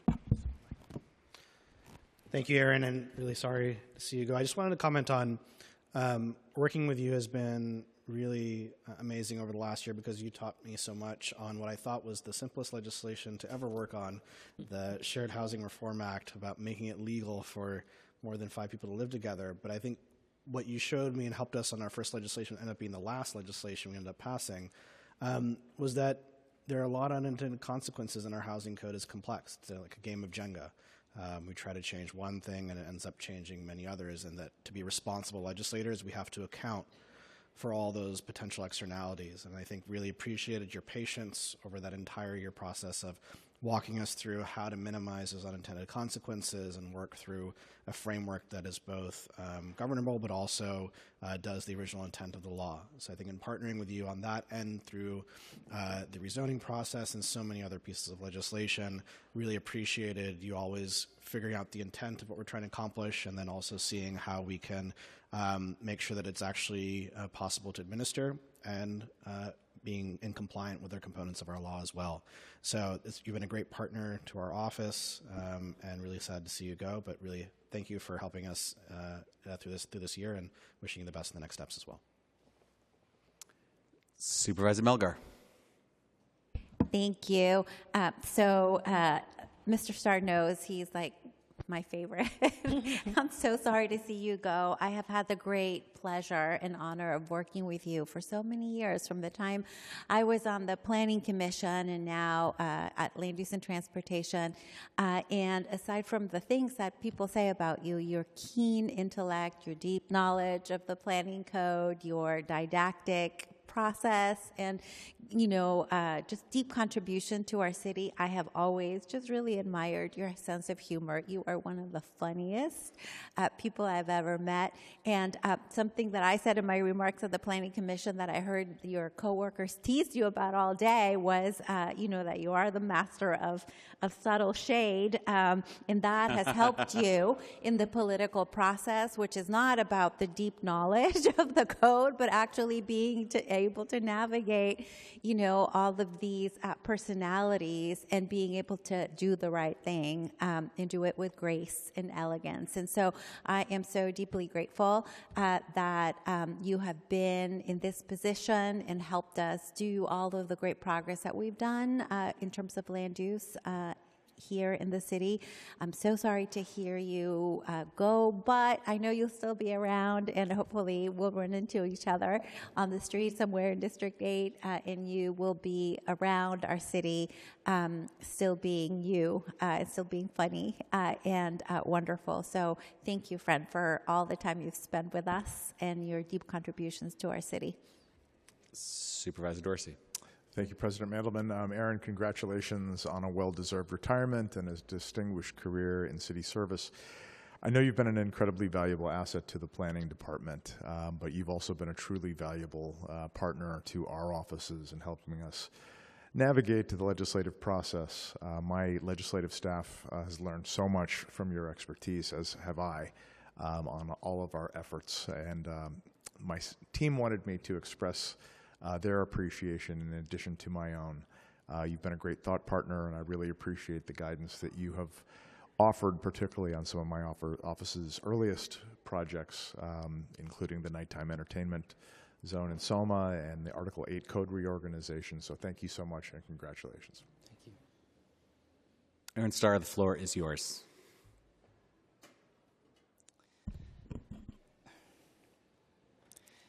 Thank you, especially Supervisor Mandelman for sponsoring the commendation. This is a real honor. So some of you may be wondering how I can retire at the young age of 50 with only 20 years of service. The answer is simple. I'm a good planner. Truly, though, thank you for this recognition. Over the years, I spent countless hours sitting in that box waiting for an appeal, while this board recognized extraordinary people and community leaders. To now be standing here joining that group is deeply meaningful to me. I grew up in Mountain View, and San Francisco was always the city. It had a mystique, an energy, and a sense of possibility that suburban life, as good as it was, just didn't have. Mountain View is a wonderful place to grow up. It's got great weather, like really good weather, parks and schools. But suburbs can be isolating. Cars and detached homes create distance, both physical and social. San Francisco has taught me something different. This is where I fell in love with cities, where I learned that the built environment shapes how we live together, how we meet, how we connect, how culture forms. The importance of public space and third places. The simple joy of walking to meet your daily needs and running into your neighbor or a friend along the way. Because of that, being able to not only live here, but to serve this city has been both a privilege and an honor. I've worked on more ordinances than I can count, some better than others, but if I can claim one accomplishment from my time here, it's this, that I helped in some small way make a city I love very deeply a little better. I can't leave this podium without thanking my colleagues at the planning department, many of whom are here, right over there. Thank you. And I also want to thank my husband, Bill Weber, who's here today. He's been with me through a lot when I went to grad school and my entire tenure here at the planning department, so thank you very much, Bill.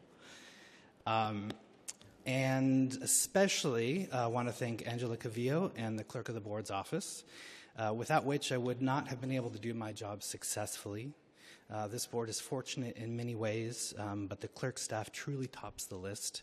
Angela, Elisa, Erica, and John, and many others, thank you for your kindness, your professionalism, and your extraordinary patience. Thank you again for this honor and for the grace you've shown me over the years. Whatever comes next for me, I know this. I will always be grateful to this city, and I hope to continue finding ways, big or small, to be of service to my community and to San Francisco. Thank you.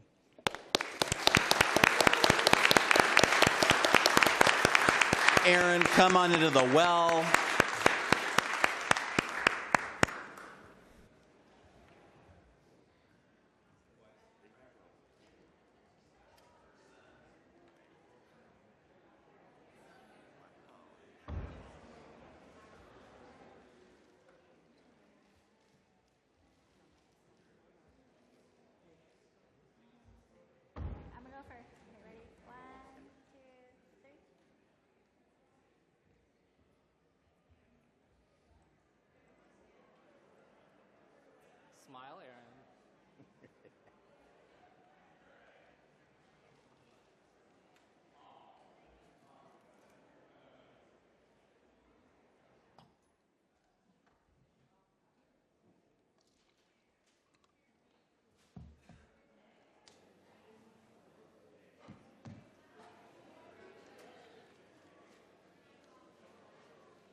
All right, Madam Clerk, shall we go to our 3 p.m. special order? Please call items 24 and 25 together.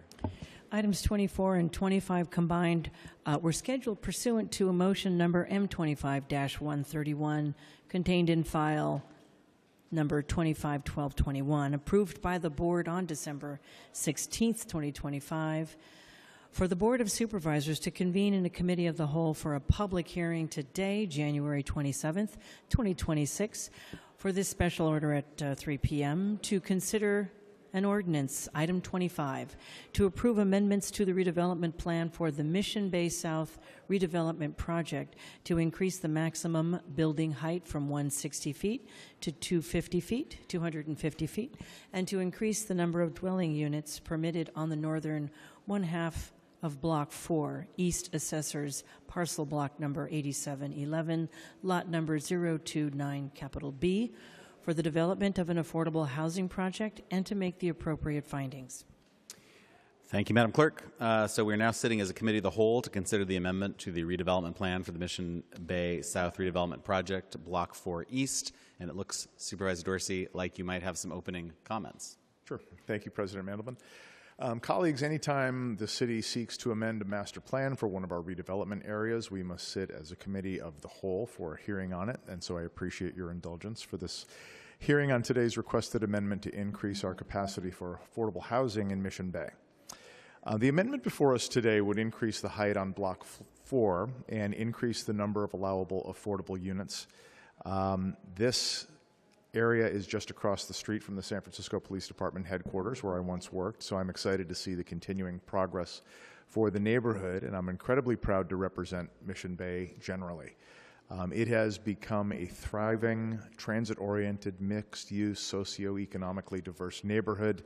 In my view, it's a neighborhood that's not solely important for the 31% surge in sales tax revenue it has been delivering to our balance sheet as one of only 4 city neighborhoods to exceed pre-pandemic retail spending levels. It's also important because it's a template for truly inclusive 21st century urbanism. The changes we'll be hearing about today will further that vision and advance the city's affordability and housing goals, and I hope to have your support. And I will now, I guess through the chair, turn it over to Philip Wong from OCII. Okay. Thank you very much, Supervisor Dorsey, Board President Mandelman, and members of the board. My name is Philip Wong. I am a development specialist with the housing team at the Office of Community Investment and Infrastructure. And the request before you today is to approve an amendment to the Mission Bay South redevelopment plan to increase unit count and building height, to make consistency findings with the general plan and the 8 priority policies of the Planning Code, actions that will facilitate the development of 100% affordable housing in Phase 2 of Mission Bay South Block 4 East. This next slide is just a bit of background on the project area and the project site within its context. Block 4 East is located in the Mission Bay South redevelopment project area and was created in 1998 to expand affordable housing development and address blight. Envisioned as a mixed income and mixed use community, it's nearly complete, with Block 4 East and being one of 2 remaining housing development sites. Of the 1,218 affordable units allowed in the project area, 1,053 are complete, and the remaining 165 will be constructed in the first phase of the project. OCI issued a request for qualifications in November of 2023 and selected Curtis Development and Bayview Senior Services as the developers, owners, and operators of the projects. And on November 18th of 2025, OCI's commission provided major approvals for the Phase 1 and Phase 2 projects, including basic concept and schematic designs, in addition to amendments to the Mission Bay South Design for Development, Major Phase, Redevelopment Plan, and Owner Participation Agreement to, again, facilitate both projects.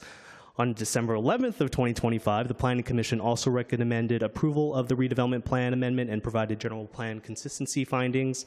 As part of these project approvals, OCI determined the projects exempt from CEQA under Assembly Bill 1449.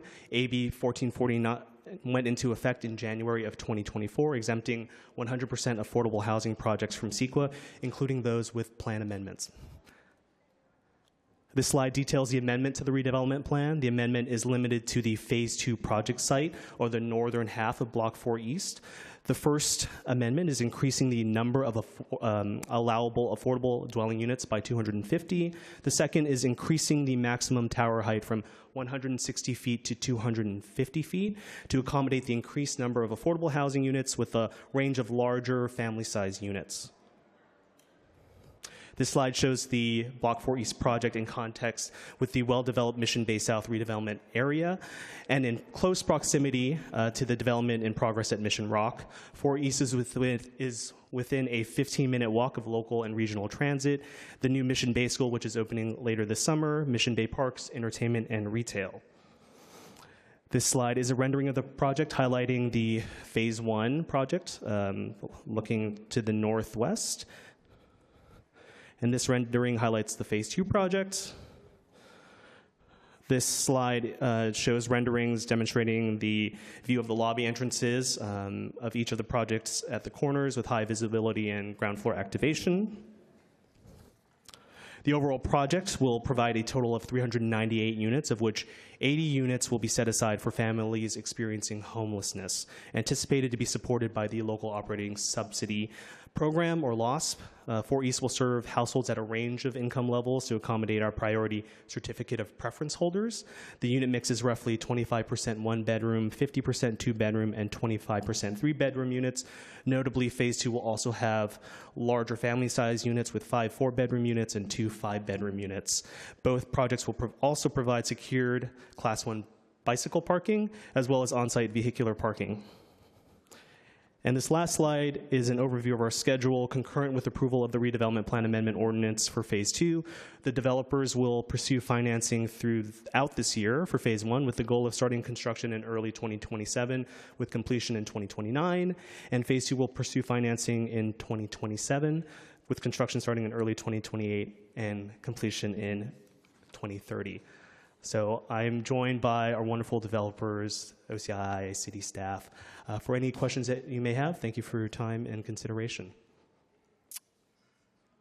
Thank you. And I do not see any comments or questions from colleagues. So, Madam Clerk, let's call for public comment on this matter. All right, if you are here to provide public comment on this matter, please step over to your right-hand side of the chamber. Hi, is this going to be long, this meeting here? Because public comments, I'm waiting. Okay, so you want to build more rabbit cages. Let's say Black Rock. Okay, look, it's absolute incompetence. But go for it. I mean, take the money. We'll find you. Huh? We'll find everyone when the time comes. Let's hear from our next speaker. We're setting the timer for 2 minutes. Thank you. Good afternoon, commissioners. My name is Demetrius Williams. I'm the president of the San Francisco Hyperlocal Building Trades Contractors Collective.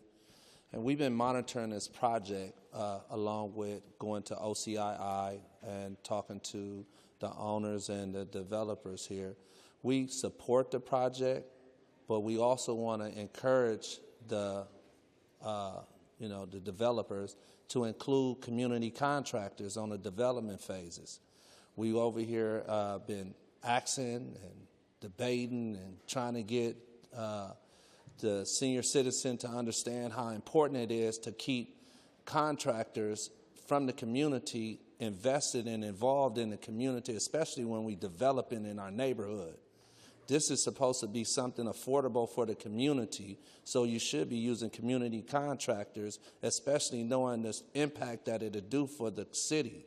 We're trying to insource our resources and keep it in the city, not outsource it and let somebody else, developer, get rich, and we stay poor in our own community. Thank you. Thank you for your comments. Mr. DaCosta, welcome. Board of Supervisors, this is a time when we use affordable housing in a very funny way. Affordable to whom? Affordable to whom?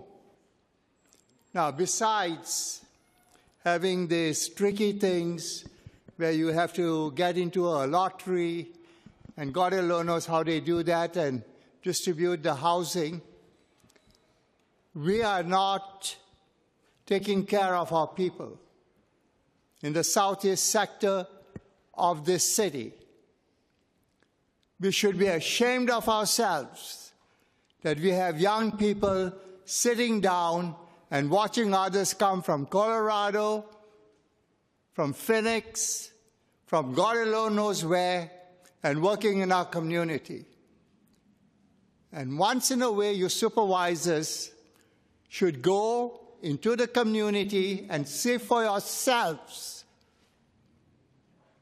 how our community is suffering. It's a shame that we have so many diseases in our area. They take surveys. They get millions of dollars, the Department of Health, but they don't invest in our community. Mr. President, I know you for a long time, and it is time that we do right. Our people cannot suffer anymore. Thank you very much. Thank you, Mr. DaCosta, for your comments. Hold your applause, please.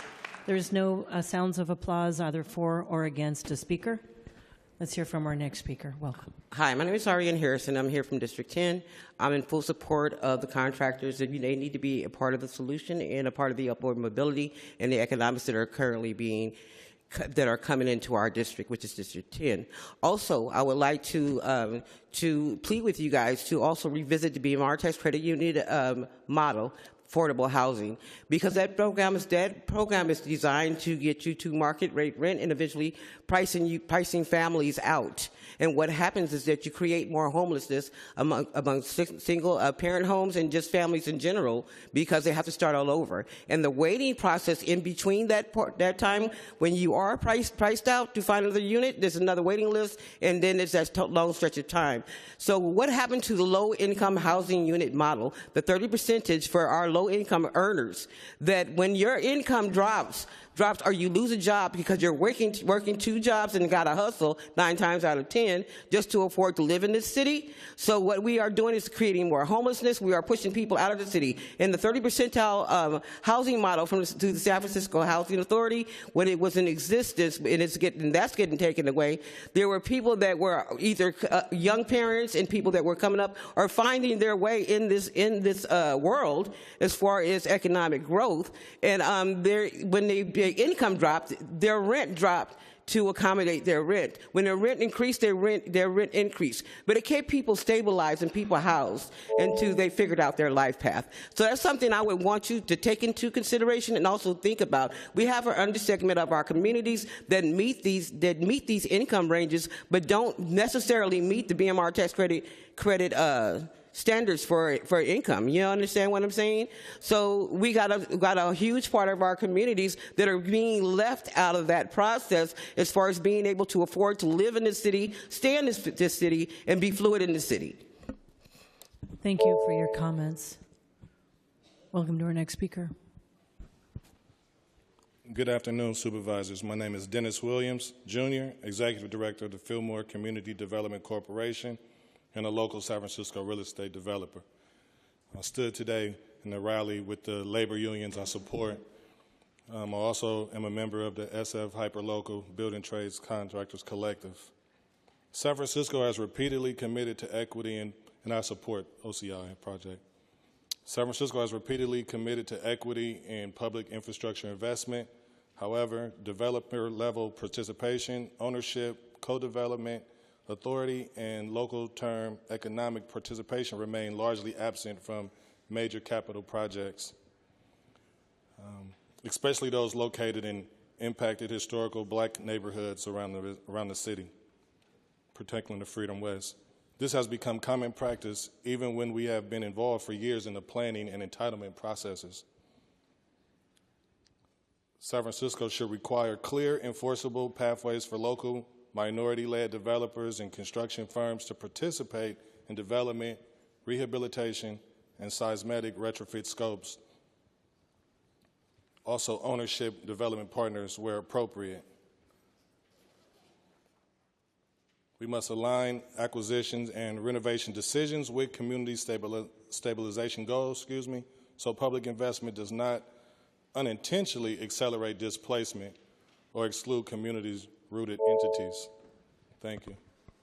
Thank you. If you are here to provide comments on the amendments to the redevelopment plan for Mission Bay South redevelopment project, please, this is your opportunity to address the board. Step over to your right.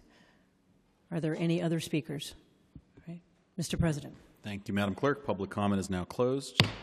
And this matter has been heard and is now filed. And we can consider item 25. Madam Clerk, can you call the roll on item 25? On item 25, Supervisor Sherrill.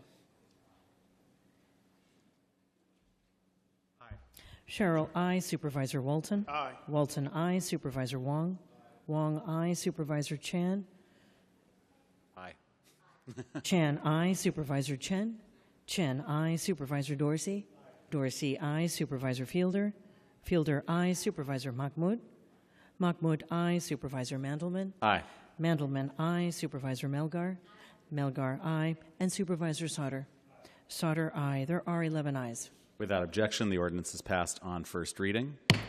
And with that, Madam Clerk, let's go to roll call. Yes, Supervisor Sherrill is first up to introduce new business. Colleagues, today I'd like to adjourn this meeting in memory of Cho Chang Yao-hun, who passed away last week at the age of 107. In November, we commended Mrs. Chu at the Board of Supervisors here for her and her family's contributions to the city. And as one of the oldest San Franciscans to have lived, she held generations of her family together with grace, wisdom, and devotion. Mrs. Chu was born in Honolulu, Hawaii on June 9th, 1918, the fourth of 9 siblings.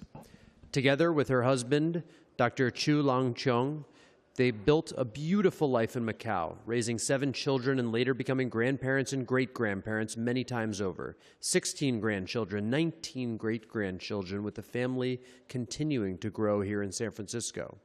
A matriarch, a world traveler, and a force of love, her legacy will carry on through her numerous family members, including District 2 residents Therese and Howard Hu and Leslie Hu, founder of Pierce's Pledge. The courage and compassion that define her family are a reflection of the same strength that has carried Mrs. Chu through more than a century of life. On behalf of the Board of Supervisors, we extend our deepest condolences to her family and all who mourn her passing. May we all remember her, her legacy, and the life she beautifully lived. And the rest I submit. Thank you, Supervisor Sherrill. Supervisor Walton. Thank you so much, Madam Clerk. Colleagues, today I have an in memoriam for Miss Ruth Verlin Davis. Ruth Verlin Davis, born Verlin Tross, was born October 21st, 1932 in New Orleans. She was raised in Gretna, Louisiana as the 7th child of Wilbert and Lillian Tross. Verlin attended elementary school in Gretna and graduated from L.B. Landry High School in 1951. In February of that year, she accepted Christ as her personal Savior. This marked the beginning of a lifelong journey of faith and service. After graduating from high school and deepening her spiritual commitment, Verlin moved to San Francisco, California in May of 1953. There she reunited with Providence Baptist Church, where Reverend Clinton Rogers served as pastor. On June 19, 1954, she wed her high school sweetheart, Curtis Cornelius Davis. Together, they had 3 children, Juanita Ann, Denise Odette, and Kirk Cornelius David. Verlin went to school to become a nurse and worked as a licensed vocational nurse for 34 years. She worked in the medical intensive care unit at St. Mary's Hospital, where she cared for patients with compassion and skill at their most vulnerable times. Verlin became a dedicated and active member of Providence Baptist Church, where she worked hard in many areas of church life and ministry, including serving as a Sunday school superintendent and teacher, a youth director, and a participant in the women's ministry, always willing to serve wherever needed. Beyond Verlin's home and profession, She and Curtis lived out their faith through action. They began by serving hot meals to unhoused individuals on 6th Street from the back of an old camper truck. That grew into a larger ministry when Providence Baptist Church launched its homeless shelter program. This effort soon involved and transformed the entire congregation. Ruth Verlin Davis left a permanent mark on the lives she touched. Her legacy of faith, prayer, service, and love endures through her family, church, her patients, and her community. Though time moves forward, nothing can erase the imprint she made. Through her work, her service, and her personal relationships, she made others feel seen, valued, and cared for, creating an everlasting example of faith lived through love and action. Her life continues to speak, her prayers still echo, and her legacy remains forever in our hearts. The rest I submit. Thank you, Supervisor Walton. Supervisor Wong.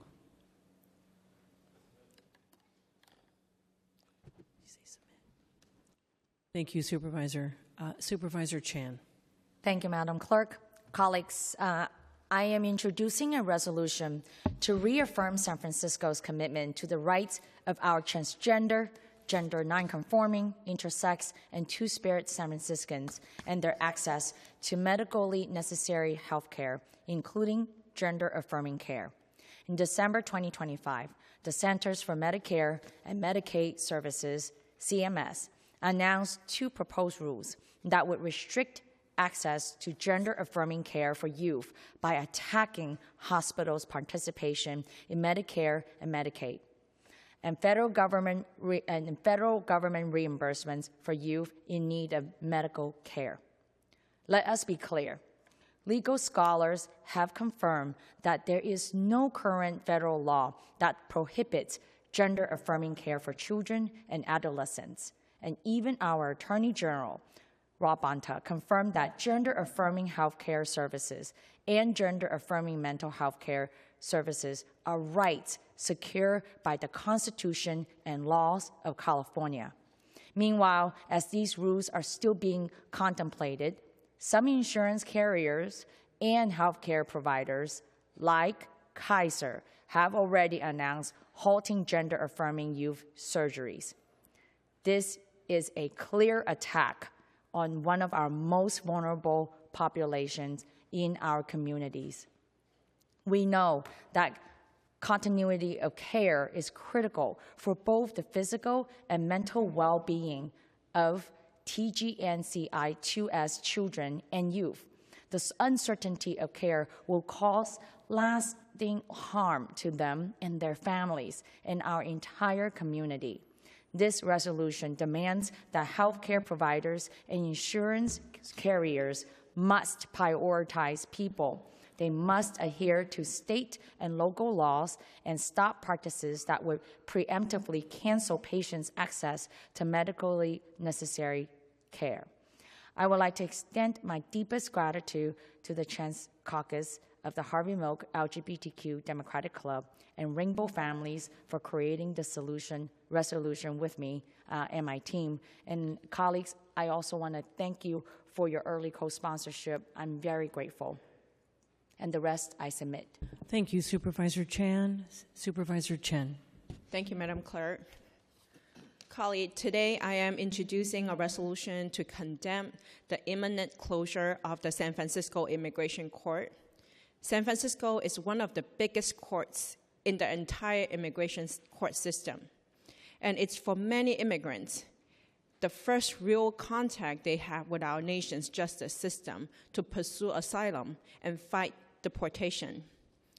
The Executive Office of Immigration Review has reported that San Francisco's Montgomery Street Court will not renew its lease and is set to shutter by January 2027. This court, which began 2025 with 21 judges, now has just 4 remaining after 13 were fired and 4 more retire at the end of this year. And there are 120,000 cases still pending. The forced departure of so many immigrant judges, combined with the closure of the San Francisco court, will have a chilling effect on the fair adjudication of cases and ability of people to pursue asylum. Immigration law experts contend that if cases are reassigned out of San Francisco, asylum seekers could be robbed of the critical services the city's legal aid community provides. I want to thank my early co-sponsors, Supervisor Walton, Chen, Fielder, Malga, and Mahmoud. I look forward to your support of this important resolution at a time where it is as critical as ever to protect dual process and access for our nation's immigrants to our justice system. And the rest I submit. Thank you. Thank you, Supervisor Chen. Supervisor Dorsey. Thank you, Madam Clerk. Colleagues, I am today calling for a hearing before the Board of Supervisors, Public Safety and Neighborhood Services Committee to explore issues that may be undermining the effectiveness of our city's drug court program. This comes in response to a recent investigation by the San Francisco Chronicle, which published its findings earlier this month. The Chronicle's investigation found that drug court cases have more than tripled since 2023, and that defendants charged with violent crimes, including attempted murder, armed robbery, and assault with a deadly weapon, have been increasingly diverted into a program that was originally designed to serve low-level and nonviolent offenses.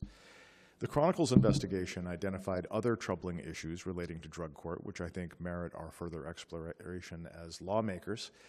That includes that terminations from drug treatment programs significantly outpaced graduations, with 259 participants sent back to criminal court compared to only 134 who successfully completed the program, and that our drug treatment capacity is presenting severe bottlenecks, with some defendants accepted into drug court waiting up to 4 months in jail for a treatment slot to open.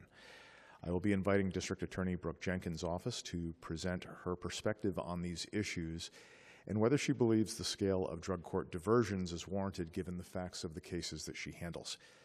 As well, I will invite a representative from the Department of Public Health to discuss what we as a city are doing, or perhaps should be doing better, to expand capacity to meet the growing need.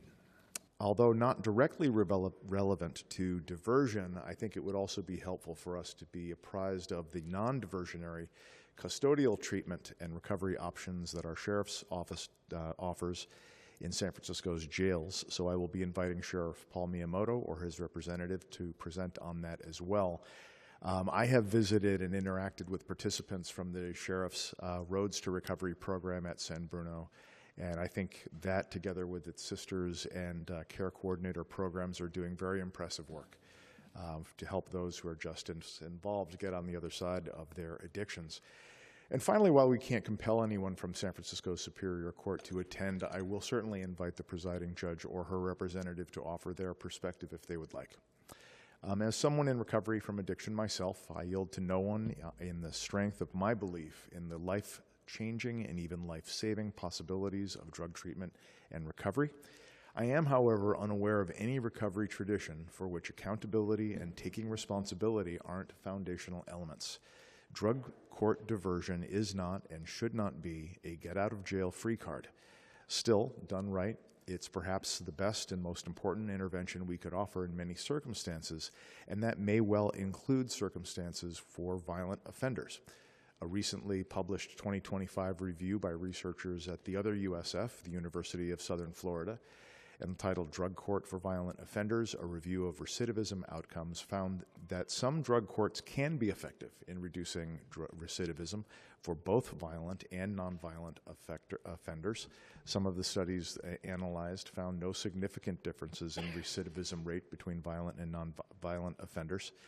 And at least one suggested that violent offenders with 2 or more prior convictions may have higher recidivism rates, suggesting that some eligibility restrictions may be appropriate.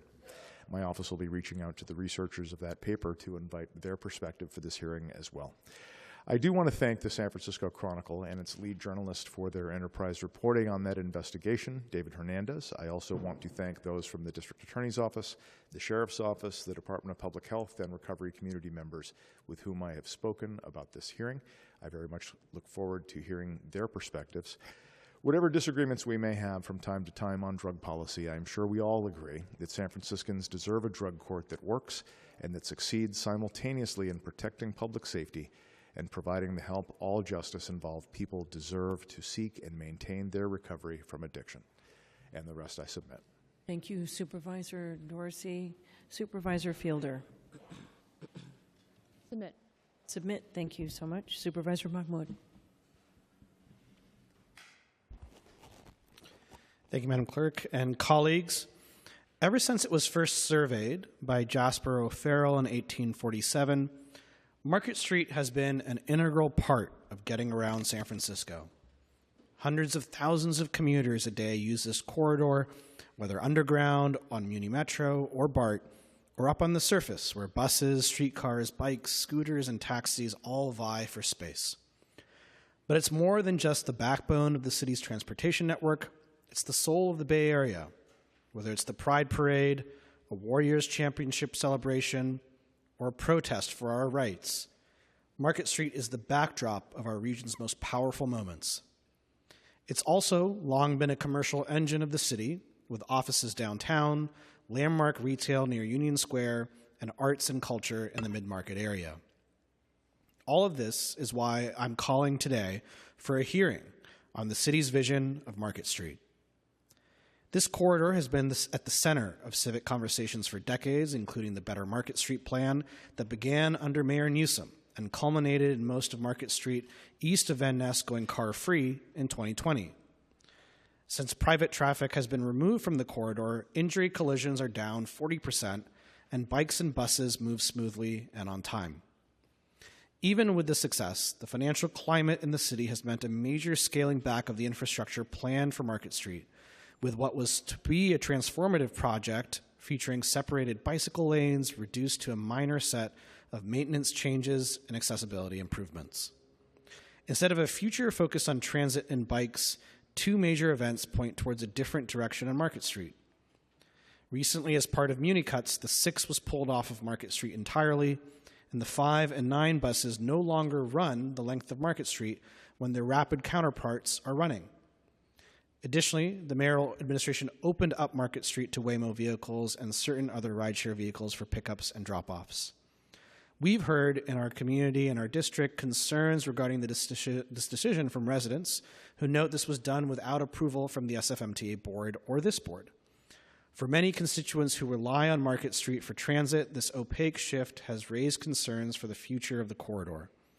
Those of us who move by transit, bike, or scooter on the corridor deserve to know how these changes affect safely and quickly we can get around and what challenges can be expected. While we wait for the transportation vision to come together, the world is changing around Market Street. The old Westfield Mall is closing down, commute patterns are shifting, city initiatives aim to fill vacant storefronts and build housing. When I walk down Market Street, I see the present difficulties. The drug crisis on our streets, the shuttering of business, but I see that even through the difficulties, it's still a vital part of how we get around our city and a key asset of the neighborhoods that it connects, like the Tenderloin. Last year, the Urban Land Institute and the Civic Joy Fund invited the public to come up with ideas to reimagine Market Street. These ideas, from a never-ending bench to an urban forest, show that there's so much energy and creativity behind making this street as great as we can. We all want Market Street to be vibrant and welcoming, but the question remains, how do we get there? So today, for the hearing we're calling for on Market Street, we want it because we need to hear from the departments and the mayor's office on how they plan to keep Market Street moving and what steps will be taken to ensure the public is informed. We are a fantastic city, and San Franciscans deserve to have a positive, holistic vision of what Market Street can be. It's too far and too important to be defined by piecemeal measures, and our residents are far too important to be kept in the dark. We need to be clear in our commitment to transit, sustainable transportation, and a robust economic environment on our city's most important street. The rest I submit. Thank you, Supervisor Mahmoud. Supervisor Mandelman. Thank you, Madam Clerk. Colleagues, it was 2 weeks ago that this board adjourned in memory of Renee Good, who was killed on January 7th at age 37 by a federal immigration agent in Minneapolis, Minnesota. Today, I'm asking that we adjourn our meeting in memory of Alex Jeffrey Preti, who was killed on January 24th, 2026, also at the age of 37 by U.S. Border Patrol agents in Minneapolis. He was killed less than 2 miles away from the site where Good had been killed. Alex was born in Illinois and graduated from Preble High School in Green Bay, Wisconsin in 2006. He went on to graduate from the University of Minnesota in 2011 with a bachelor's degree in biology, society, and the environment. After graduating, he briefly worked as a research assistant before returning to school for nursing.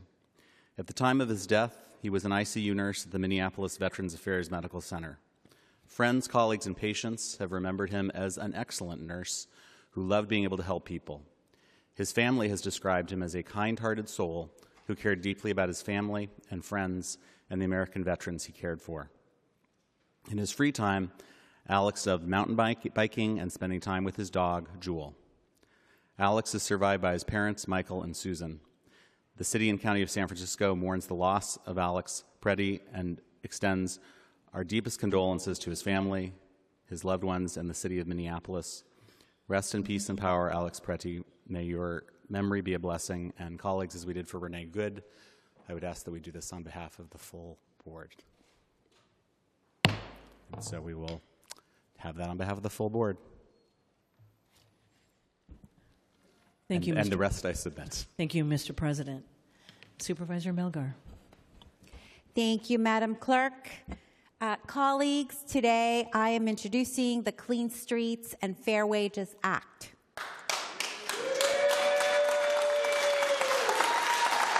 Because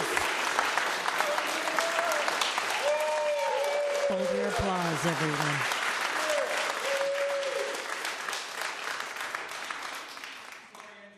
Hold your applause, everyone.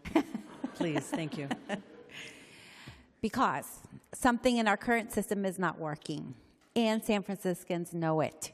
For years, we have been told that outsourcing street cleaning would be cheaper and more efficient, but instead, our streets are as dirty as ever, but we have seen the rise of private contractors billing the city nearly $200 an hour while paying workers poverty wages, cutting corners on safety, failing to provide basic payroll transparency, and that's not efficiency. Funded by taxpayer dollars, this is exploitation. This ordinance does something very simple and fair. It applies prevailing wage and payroll tax transparency rules to street cleaning contracts, just like we already do for city construction projects. People who do this thankless, essential work that we all rely on deserve a living wage and a chance to afford to live in the city they maintain. If you take public money, you pay fair wages. If you take public money, show your books. It also, don't want to get in trouble with Angela here, guys. Oh, that's fine. It also prioritizes our nearly 400 trained, accountable public street cleaning workers, represented by Laborers Local 261. Workers who already do this job safely, efficiently, and with pride. The result is better outcomes, cleaner streets, fair pay, real accountability, and millions saved. Our city dollars will not be used to undermine collective bargaining agreements with our most vulnerable workers. Our city will not be a right-to-work city. This is about protecting workers, respecting taxpayers, and restoring trust in how City Hall does business. I hope to have all of your support for this ordinance to make our streets cleaner, our workers respected, treated with dignity, and fairly compensated.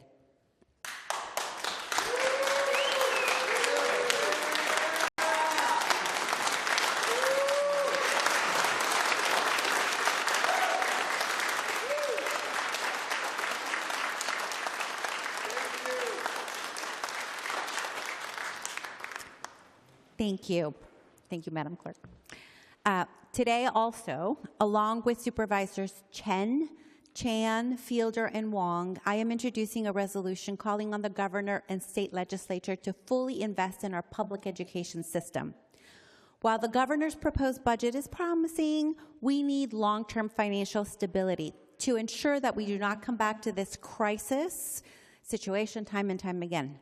Right now, the proposal includes withholding $5.6 billion in Prop 98 funds.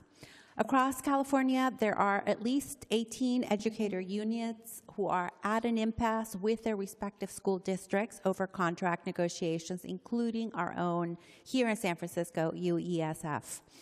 This alarm bell was rung many, many months ago with a statewide "We Cannot Wait, We Can't Wait" campaign by the teachers, by California Teachers Association, calling for fully staffed schools, smaller class sizes, smaller caseloads, competitive wages and benefits for educators and staff. While I am hopeful that our local union and district will come to a resolution, we cannot continue going on like this without significant plans from the state, especially as our federal government is undercutting funding. This resolution puts on the record our support, amplifying the call to action addressing the root causes of the educator shortage crisis and the divestment in public education. On a local level, I'm also urging our city departments to support SFUSD in developing joint solutions to support our unhoused family population and provide additional resources for families at risk of immigration enforcement. These are demands that the union has requested, which I feel are under our city's ability to support. The talks of a possible strike is unsettling for students, for families and staff, but we need to do the right thing by our community to public education by fully funding it. And finally, Madam Clerk, I have an in memoriam, and I would like to refer after I'm done talking to my colleague, Supervisor Fielder. I am heartbroken, colleagues, by the passing of my dear friend, Jose Cuellar, known to many of us as Dr. Loco. Dr. Loco's life embodied the power of culture, education, and joy. Jose inspired generations as a professor emeritus of Latina and Latino studies at San Francisco State University, where he taught students to honor Chicano music, history, culture, and identity. He was a scholar, a veteran, an anthropologist, and an author who served Chicano culture. He was also the band leader of Dr. Loco's Rockin' Jalapeno Band. He created a sound that blended New Orleans R&B, Afro-Caribbean rhythms, Mexican rancheras, and Tex-Mex soul, a musical expression that captured the richness, resilience, and creativity of Mexican-American life. Jose didn't just study culture. He lived it, he created it, he celebrated it, and he shared it with everyone so generously. KQED wrote that Cuellar hasn't just studied and documented Chicano culture, he embodied the creative frisson generated by cultural evolution as a leader of Rockin' Jalapeno Band, a vehicle through which he explored the verdant possibilities of Mexican-American life and identity. Jose was active as a researcher and performant of ancient Mesoamerican native wind instruments, especially ocarinas, through his collaboration with Harvard University's Peabody Museum of Archaeology and Ethnology.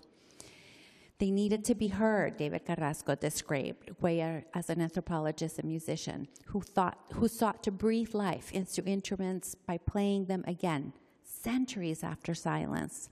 Harvard Magazine reports that a performance by Cuellar led curators to reconnect the instruments he was playing with hundreds of similar ocarinas stored in the museum's vaults. His work contributed so much, and his performances helped reintroduce ancient Mesoamerican soundscapes to modern audiences.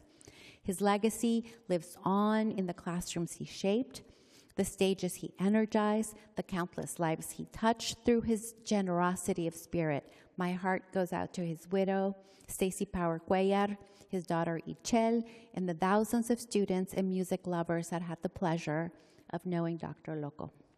The rest I submit. Thank you, Supervisor Melgar. Supervisor Fielder. I just wanted to thank my colleague, Supervisor Melgar, for your beautiful tribute, and my condolences to the family. You know, the Mission District is going to deeply miss Mr. Jose Cuellar, and his work has shaped a lot of the Mission community's Latin jazz, dance, and the next generation of people who take pride in their Chicano heritage. So he'll be deeply missed, and his music and legacy live on every day in the heart of the Mission. So thank you so much, Supervisor Melgar. Thank you, Supervisor Fielder. Supervisor Chen, you wanted to be re-referred to speak on Melgar's item. Thank you, Madam Clerk. And also I want to thank Supervisor Melgar again for your work on urging the state funding for our public school. Today I'm also joining you as a public school mom because our students, families, and teachers need action now. Our public schools have faced chronic underfunding, leading to larger class size, staffing shortage, and stagnant wages that make it very hard to attract and retain our educators. These conditions directly impact student learning, safety, and well-being. The governor and state legislators must increase the budget for public education, and we need stable funding and fully resourced schools for our kids. Thank you. Thank you, Supervisor Chen. Supervisor Sauter, thank you for your patience. Thank you. Colleagues, today I have the honor of introducing a resolution to add a commemorative street name, Tianfu Wu Way, to celebrate a hero of San Francisco's Chinatown that often gets overlooked. Tianfu Wu Way will be added to Joyce Street between Clay Street and Sacramento Street. This alley sits next to Cameron House, which I consider to be among the most important community institutions, not only in District 3, but in all of San Francisco. Tianfu Wu courageously worked with Donaldina Cameron, after whom Cameron House is named, to rescue hundreds of Asian women and girls from sex and human trafficking in the late 1800s and early 1900s. Born into indentured servitude in 1886, Wu was herself rescued by Cameron House workers as a young girl. Instead of leaving the trauma of her own experience behind, she chose to dedicate her life to ensuring that other girls would never again face such exploitation. Fluent in Cantonese and deeply trusted by the women who arrived at the doors of Cameron House, she worked tirelessly day and night, teaching, accompanying survivors to court, advocating publicly for their rights, and offering reassurance at every moment that they sought refuge. Wu would go on to be a lifelong friend and assistant to Donaldina Cameron. When Cameron retired in the 1930s, Wu led the work even more so, making public appearances to raise funds and awareness, acting as a guardian for the women who had testified against their slave dealers. Wu never married, turning down many suitors. Men are very useful, she once said, when it comes to moving furniture. In historical accounts of Cameron House residents, including those of Wu herself, the alleyway of Joyce Street between Clay and Sacramento was one where the girls would play, laugh, and reclaim the moments of childhood that had been taken from them. Our street naming will honor Tianfu Wu on this very street and seek to restore her memory to the landscape of Chinatown and give visibility to a woman whose legacy deserves more public recognition.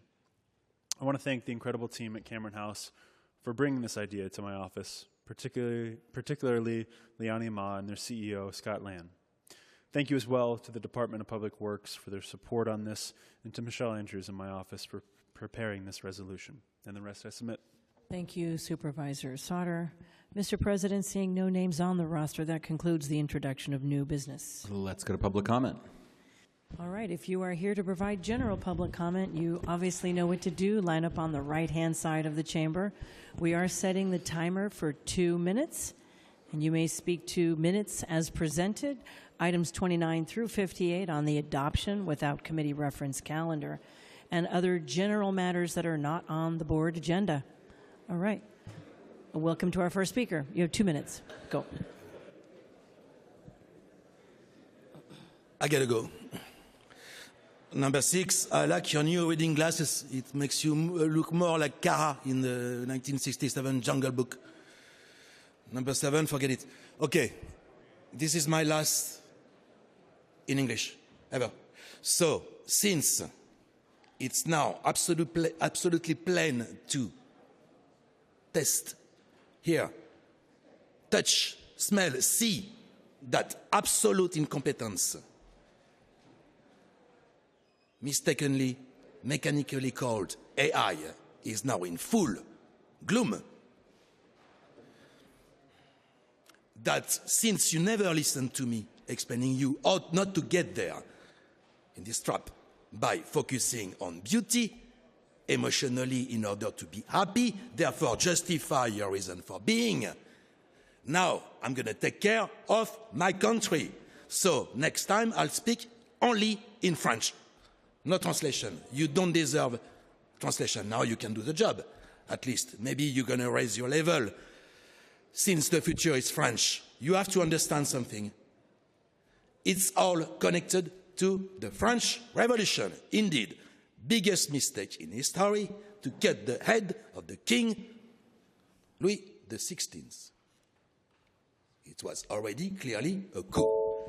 Anyway, 30 seconds. I'm glad to inform you that now there is a song coming, Break the Silence Against Institutionalized Child Trafficking. It's coming. It's going to be available online very soon under my name, so you can check it out. I don't know if it will help much, because everybody's so afraid of the subject, but that's it. Au revoir. Merci beaucoup. Let's hear from our next speaker. Shalom to you. My name is Salah Hakuya Chandler, abolitionist and social justice fighter for my people and for my nation to make a better humanity. The reason I'm here today is that my spirit is very distraught. I'm very concerned about what's happening in the United States of America at this time. And I think the unfortunate situation that's happening in Minneapolis. You're not aware that during the time of the George Floyd riot that happened here in San Francisco, when multi-thousands arrived during the reign of former Mayor London Breed, there was hundreds of police officers with their shields on these city hall steps that you sit here and represent. It was thousands of people who had came to set this building on fire. It was myself who stopped it. You can look it up. It's in the stories, in the newspapers. A black woman with a blowhorn, they wrote the story. I proceeded all of those protesters from Mission High to go back to Valencia Police Department. It was hundreds of police officers with shields there.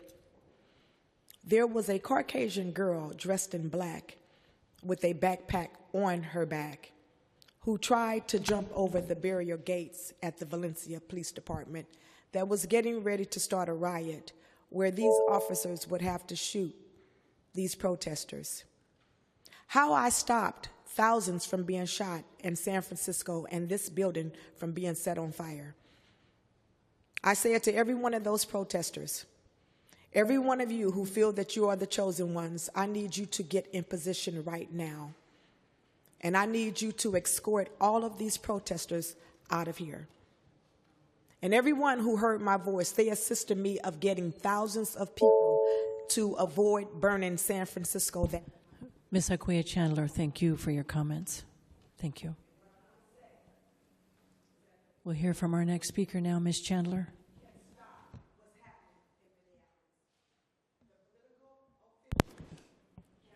We'll hear from our next speaker now, Ms. Chandler.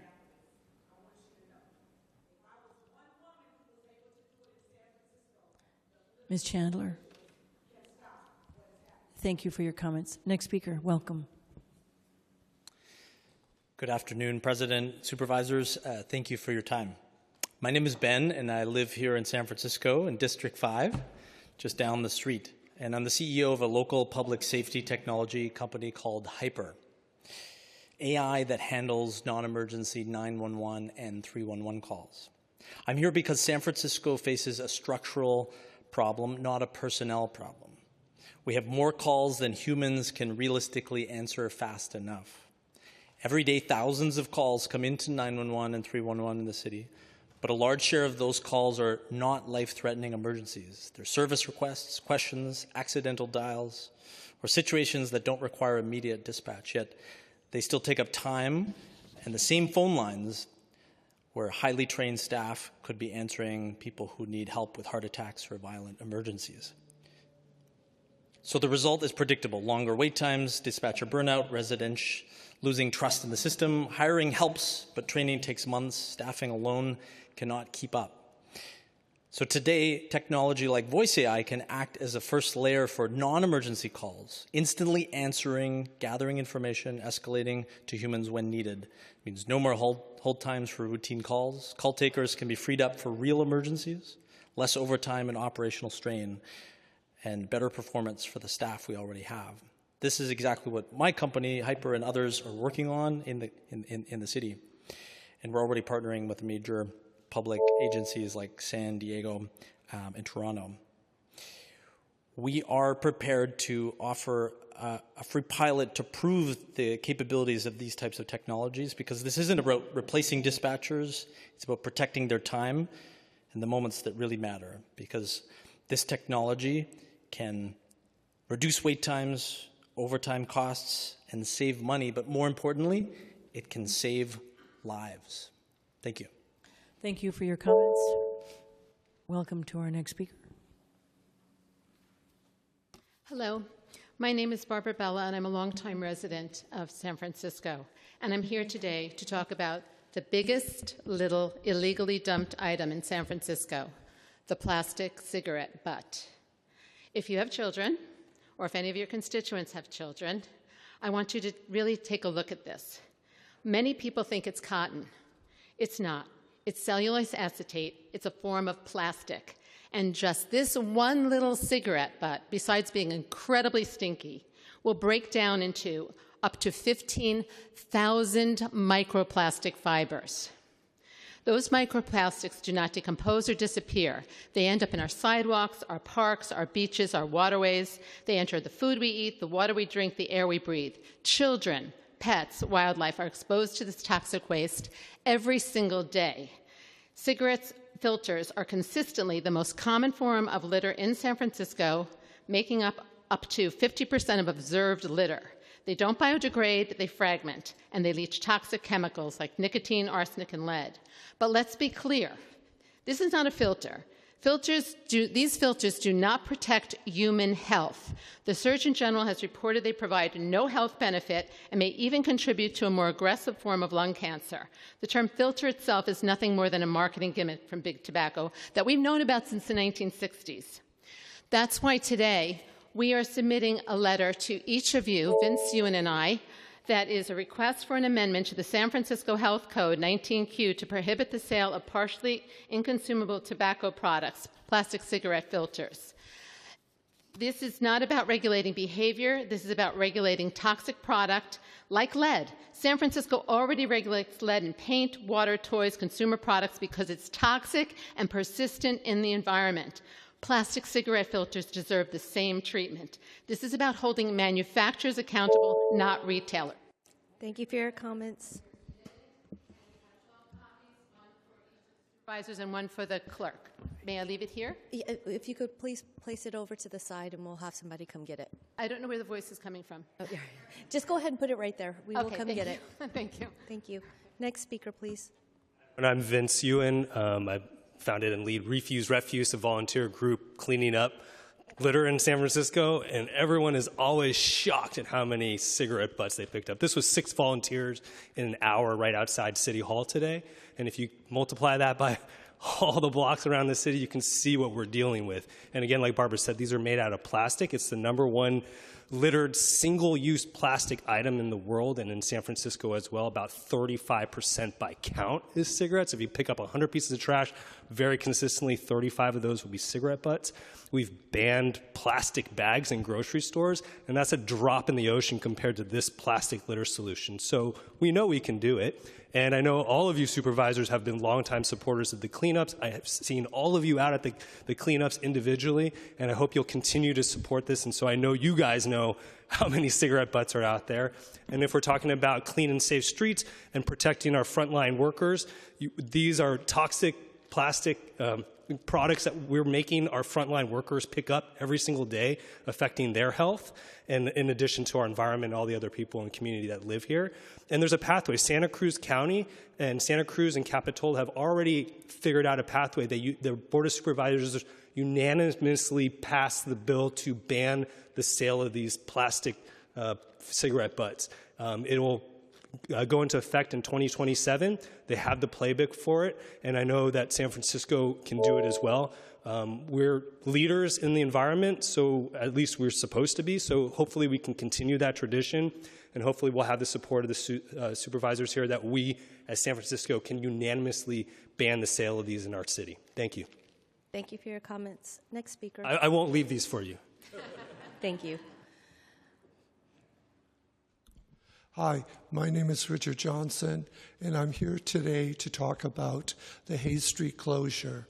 And the reason I'm here is because we as a group, I'm with HV Safe, and I helped co-found it, and we've done our due diligence in writing letters, doing petitions, and outreaching to both our supervisor's office and to the mayors and to the SFMTA.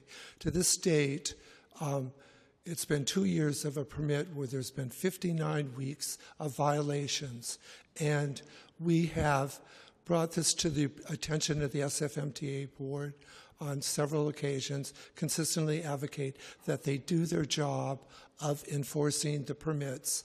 To date, they have not, and they've chosen not to, and it's because of politics. And we found that out very clearly last week at the ISCOT meeting, where it was stated by Brian that it was both the pressure of our supervisor and our mayor that was preventing this permit from being revoked. And what we're doing now is we're doing our due diligence because the Board of Supervisors is a process to appeal to for an injustice. And in this case, it's an injustice in the fact of where it's not only violations of the permit, but it's also escalated to the point where our group has been legally threatened to silence us from doing a job that the SFMTA is not doing. And we have been forced to do documentation. I would actually ask you to look towards Supervisor Wong, who recently held a meeting about the closed highway, where he eloquently and advocated for both sides of the issue. To date, we do not see that. We see a one-sided issue where it's being run by the majority that's dictating to a minority. And to me, it's like where it's gone a step too far with the escalation of legal threat. Thank you for your comments. Next speaker, please. Hi, good afternoon. My name's Max Wexler. I'm a new father, a local business owner, and the author of the 137 USF Masters Project, 137-page project, Policy Options to Mitigate Cigarette Filter Litter in California. I'll save you the time. Spoiler alert. Banning them is the best option, and Santa Cruz County deserves a lot of recognition and celebration for recently doing so. Did you know that in 1950, only 5% of cigarettes sold in the U.S. had so-called filters? The word itself is an Orwellian misnomer invented by Big Tobacco in the 1960s when scientific literature started to link smoking cigarettes with cancer. The lie has been sold ever since that cellulose acetate plastic filters are a benefit to human health, despite numerous studies and statements from the Surgeon General stating otherwise.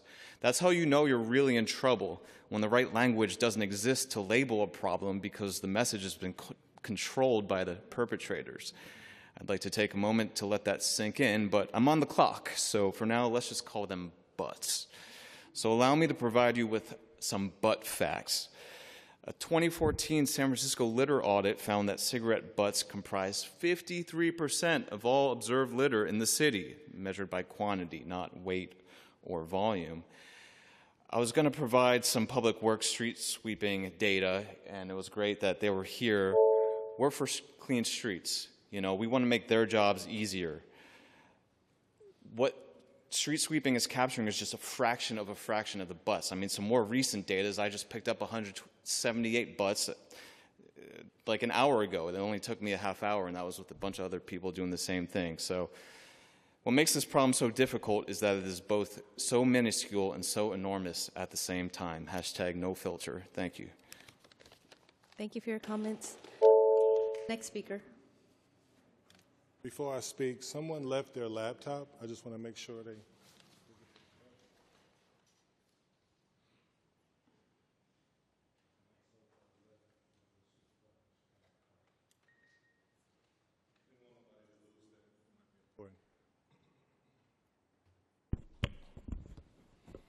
Hold on, you got cigarette butts up here.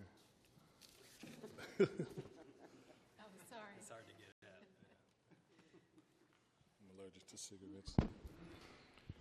Good afternoon, supervisors. My name is Dennis Williams, Jr. I'm a San Francisco resident, local community-rooted developer, and the principal of D.C. Williams Development Company. I'm here today because the clerk has formally acknowledged receipt of 4 written submissions from me, which are being distributed to this board today. These letters raise a narrow but critical policy issue: developer-level exclusion in city-supported redevelopment projects, including projects funded by voter-approved bonds. San Francisco has made progress on contractor and workforce inclusion. However, developer-level participation, ownership, co-development authority, and long-term economic participation remain structural and inaccessible to local community-rooted and emerging developers, even when we have been involved for years in planning and entitlement processes. This is not a request for preferential treatment and is not inconsistent with Proposition 209. It is a request for lawful, race-neutral, place-based standards that define what developer inclusion actually means, require transparency in procurement, and establish accountability when public land or public dollars are involved. I have prepared a supervisor-ready draft resolution and a 1-page staff summary aligned with the earthquake safety and emergency response bond, specifically focused on implementation, oversight, and reporting, not mandates. Today, I am formally requesting that this matter be calendared for a hearing before the appropriate committee so that these issues can be discussed publicly on record with departments MOHCD, OEWD, Real Estate Division, OCII, and the Controller's Office. Be directed to participate and provide data and responses on the record and City Attorney present. The board has the authority to ensure public investment advance public benefit, including transparency, fairness, and long-term community stability. I respect. Thank you for your comments.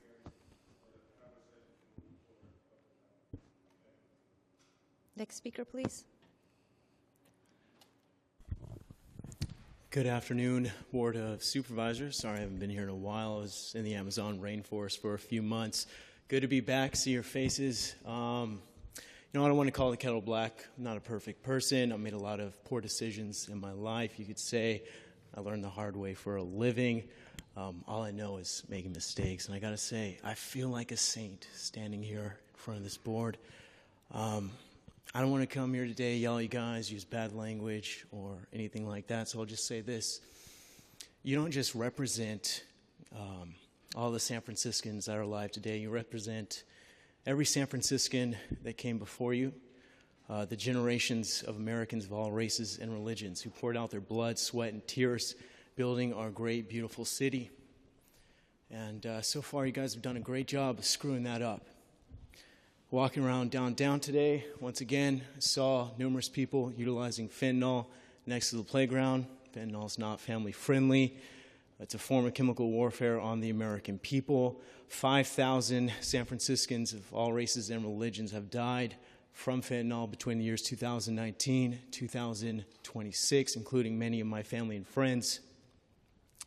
I don't want to talk about how many times I've had to fight off burglars who've kicked in my doors, or how many restaurant robberies I've stopped, or all the tourists and families I've had to defend from violent, drugged-out lunatics who otherwise should have already been compelled into an asylum. Looks like I'm running out of time on the clock. Forgot what I was going to say. Look, we can't be shepherding hordes of fentanyl addicts right before the big Super Bowl. I think that's having a negative impact on surrounding communities. You guys are trying to crack down on the South Market area and the Tenderloin. The surrounding neighborhoods are doing really bad this morning. There is a humanitarian crisis happening in our community, and so far you guys have done nothing but enable chaos and lawlessness for financial. Thank you for your comments.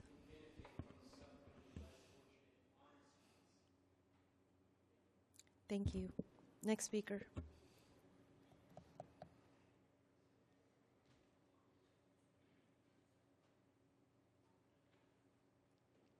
Good afternoon, Board President Mandelman and Supervisors. My name is Richard S.T. Peterson.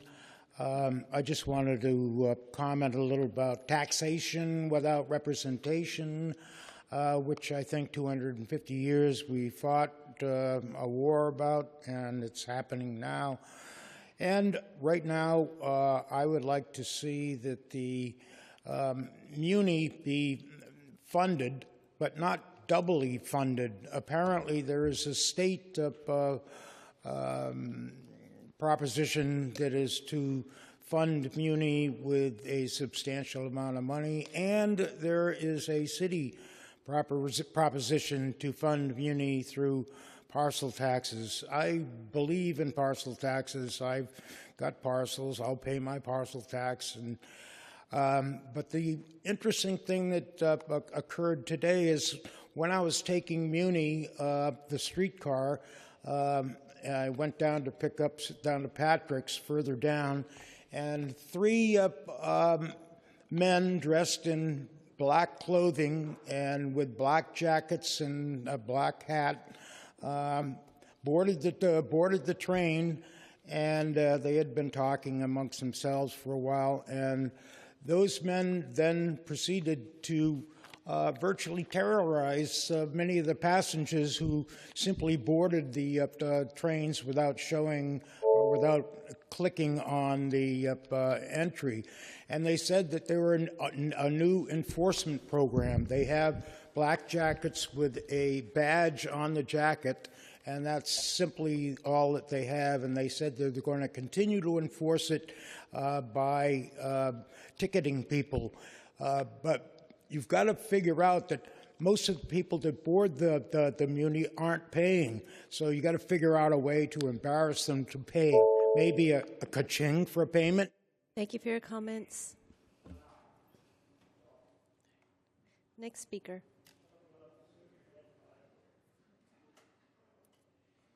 I'm Brian Davis, co-chair of the San Francisco Tobacco Free Coalition, retired project director of LGBTQ- tobacco, and District 5 resident.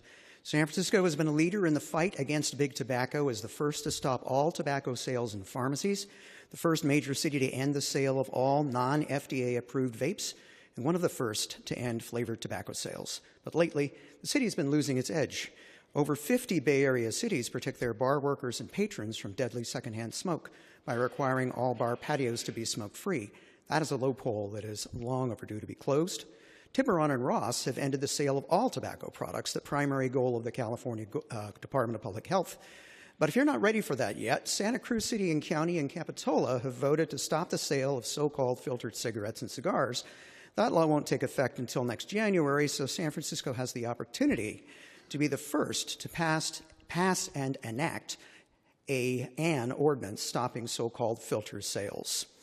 Over 4.5 trillion of these so-called filters, as has been described earlier, end up in the environment worldwide every year, contributing massively to plastic pollution and adding these 7,000 chemicals in tobacco to the ecosystem, killing wildlife. People will be able to continue to buy cigarettes and cigars without so-called filters, so businesses that sell them will continue to profit from the sale of the #1 cause of preventable disease in the nation until the city is ready to follow the lead of others that have stopped all tobacco sales. 23 nonprofits around the city have signed on to the letter that Barbara and Vince have shared, and they have over 5,400 petition signatures from the community. The San Francisco Tobacco Free Coalition urges you to vote this year to close the bar patio smoking loophole and regain tobacco prevention legislation leadership by becoming the first major city to stop the sale of so-called filtered tobacco. Thank you. Thank you for your comments. Next speaker. Hi, Supervisors. My name is Sydney Simpson. I'm a registered nurse here in San Francisco, and I'm here in strong support of Supervisor Chan's resolution. Huge thank you to Supervisor Chan for her leadership in this campaign to protect these kids. Also want to thank the co-sponsors, Mandelman, Fielder, Dorsey, Chin, and Walton. And I ask the full board for your unanimous support of this resolution and of the transgender community. At a time when we are, especially our youth, being targeted, I think unanimity really matters. It tells these kids, their families, and healthcare workers that the city still believes in science and care without discrimination. As nurses, we know that gender-affirming care is not ideological. It's evidence-based and life-saving, and when access to this care is threatened, our kids suffer.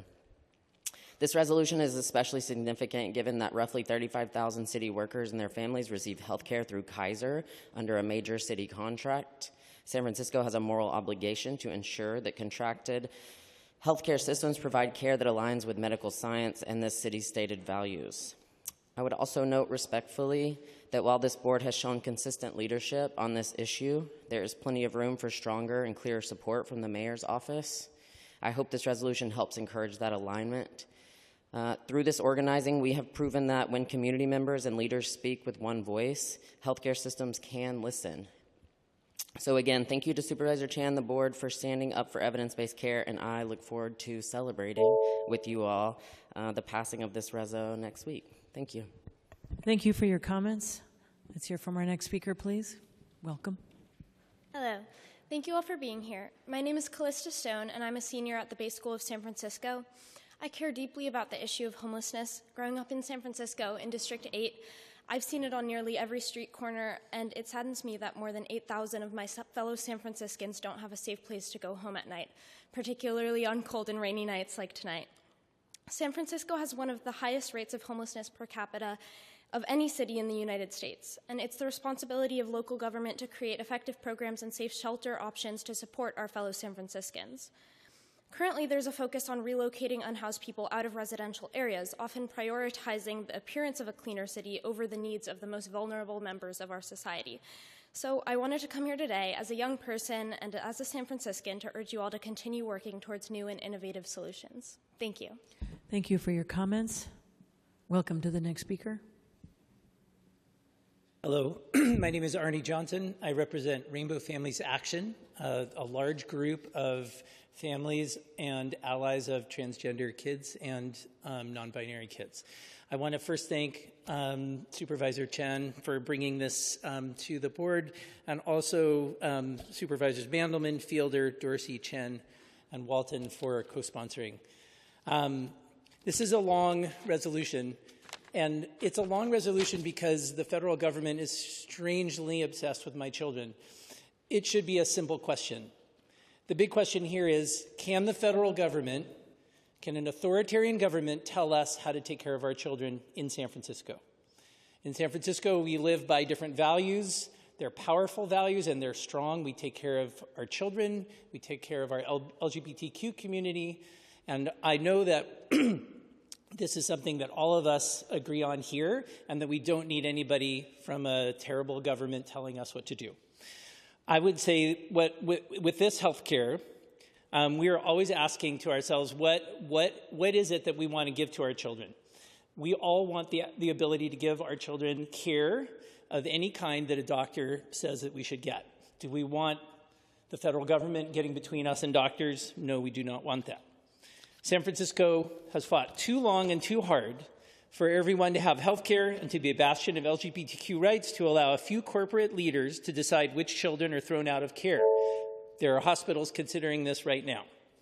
So I ask you all to please pass this resolution to send a strong message to all of the healthcare workers and all of the people that get health care from San Francisco, both as residents and employees, that you support their kids and you support them getting whatever health care they need, no matter what the federal government says.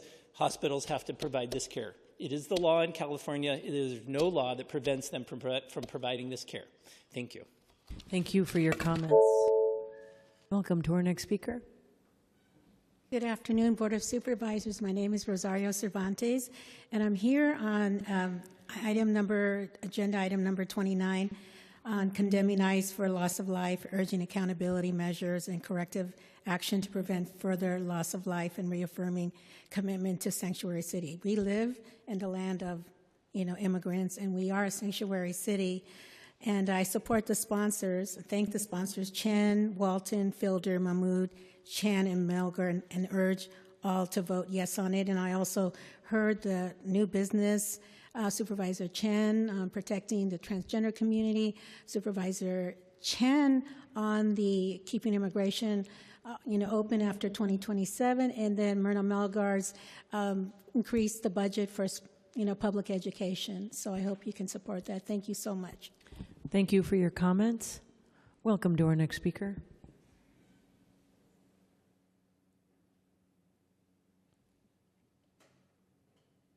Hello, my name is Lisa King. I am an activist, just a community member who's really concerned about ICE coming to our town and doing what has happened in Minnesota. I am here to support the number 29, the condemning of ICE and loss of life, and reaffirming the commitment to Sanctuary City. Appreciate you for bringing this up. I also wanted to make a comment about point number 31 around the State Assembly Bill 1537. I think it's a half measure. I would support it, but I also hear that Scott Wiener is introducing something around providing civil rights and civil ability to go after ICE for any loss of life and violence that is unnecessary. And if that isn't passed in the state, I would like to see some sort of resolution and some sort of bill passed here in the city of San Francisco. Thank you all. Appreciate you. Thank you for your comments. Welcome to our next speaker. Let us know if you need assistance grabbing that microphone for you. Oh, you got it. Okay. Well,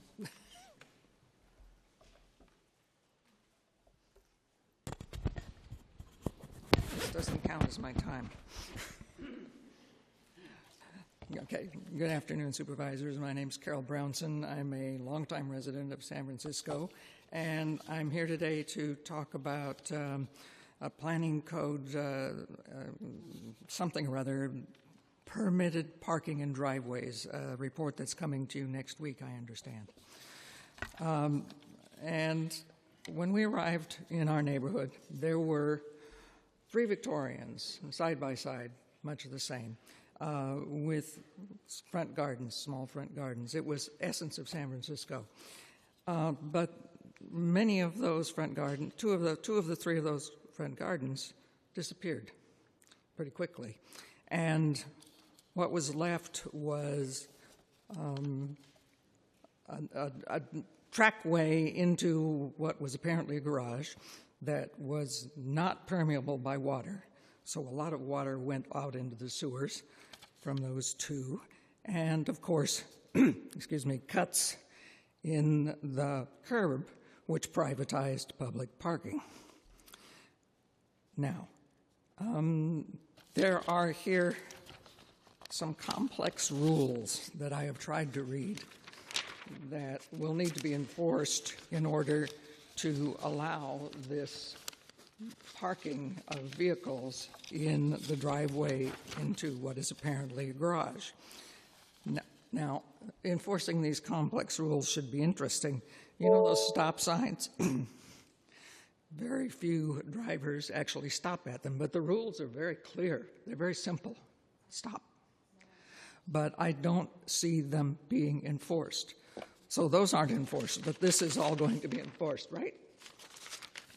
Well, one of the things that isn't enforced now is that the cars that park in those driveways tend to park mostly on the sidewalk. Passed 2 of them trying to get here today. Thank you. Thank you, ma'am, for your comments.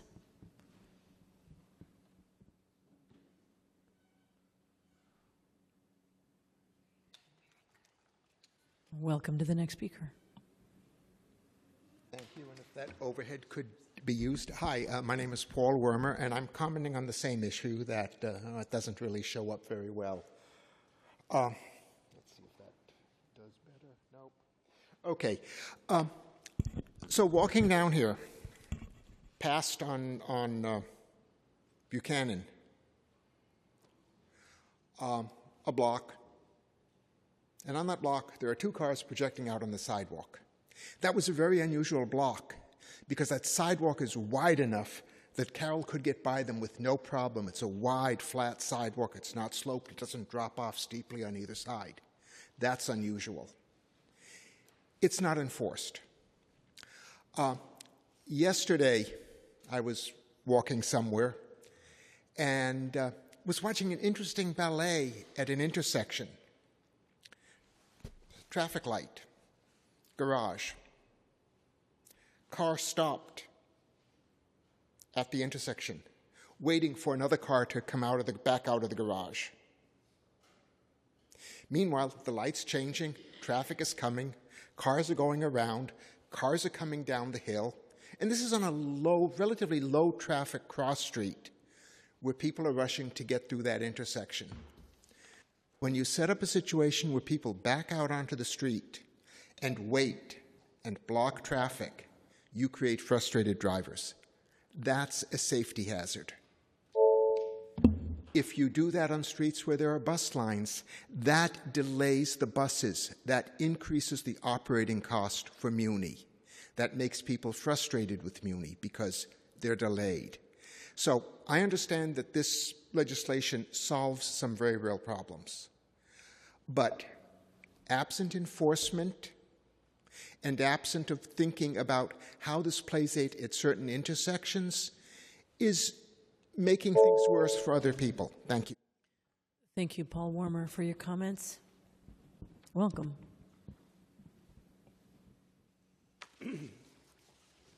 Hello, everyone. My name is Richard Segovia, and I am the proud owner of the Latin Rock Mural House on 25th in York.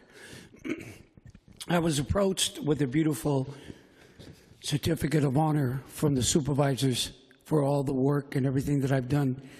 I have proclamations from Mayor Lee making September 17th Richard Segovia Day.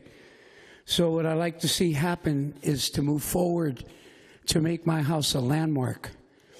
I am aware a lot of people today has been a really hard day for me. My good friend Mingo Lewis, who played with Carlos Santana, had passed away today.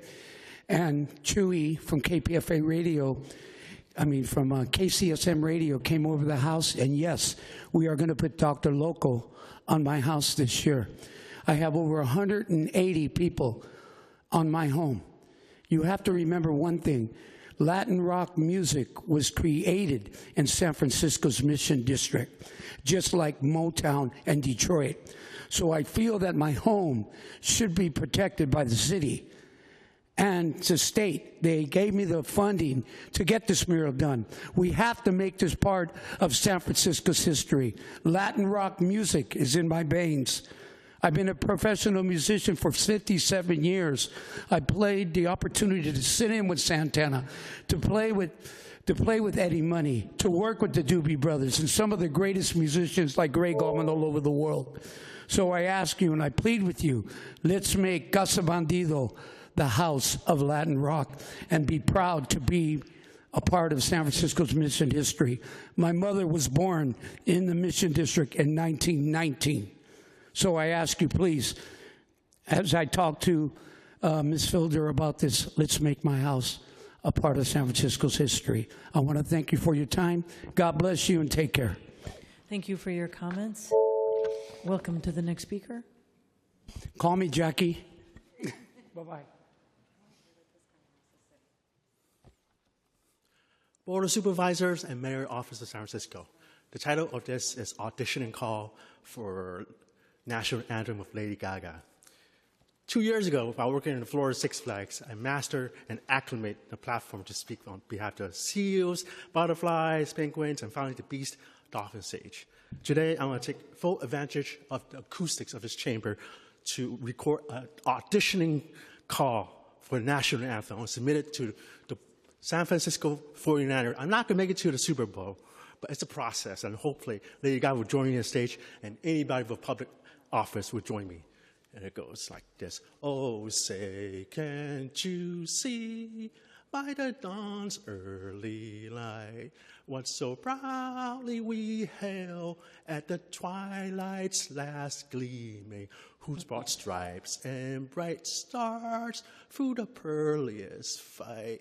Oh, the rampart we watch was so gallantly speaking, and the rocket's red flare, the bomb bursting in air, give proof through the night that our flag was still there. Oh, say that star-spangled banner yet where over the land of the free and the home of the brave. I hope to see everyone at the stadium. Thank you. Thank you for your comments. Welcome the next speaker. President and members of the board, supervisors, thank you. I'm Dante Vickers, business rep for Local 1414 International Association of Machinists and Aerospace Workers. I'm speaking about the SFMTA budget deficit and the changes management is discussing to work conditions and benefits. We recognize the benefits is real, but balancing the budget on the backs of frontline workers is not the long-term interest of San Francisco SFMTA or the public. First, our members provided essential service throughout the pandemic, often the field and on-site, helping keep the city running during a historic public health emergency. Those sacrifices and the risks taken by our members and their families have never been properly acknowledged. Second, Local 1414 performs critical work when the modes are unavailable or inadequate. We support the system with maintenance and reliable diesel hybrid service when electrified service is disrupted. With the patrol yard project beginning soon, diesel hybrid buses will be needed to cover runs that can't be sent from patrol. Once again, our members are stepping up to keep the city moving. Third, we understand management is considering cutting early morning shifts as a cost of saving measure, but many of those shifts exist to meet real operation needs. Removing them will reduce efficiency and reliability, and it unfairly places a disproportionate share of cuts on our members. We urge you push for solutions that balance physical responsibility with safety, reliability, and respect for the workforce that keeps San Francisco moving. Thank you. Thank you for your comments. Welcome to the next speaker. If you are here to provide general public comment, please come on and over to the right-hand side of the chamber. Otherwise, this may be our last speaker. Welcome, sir.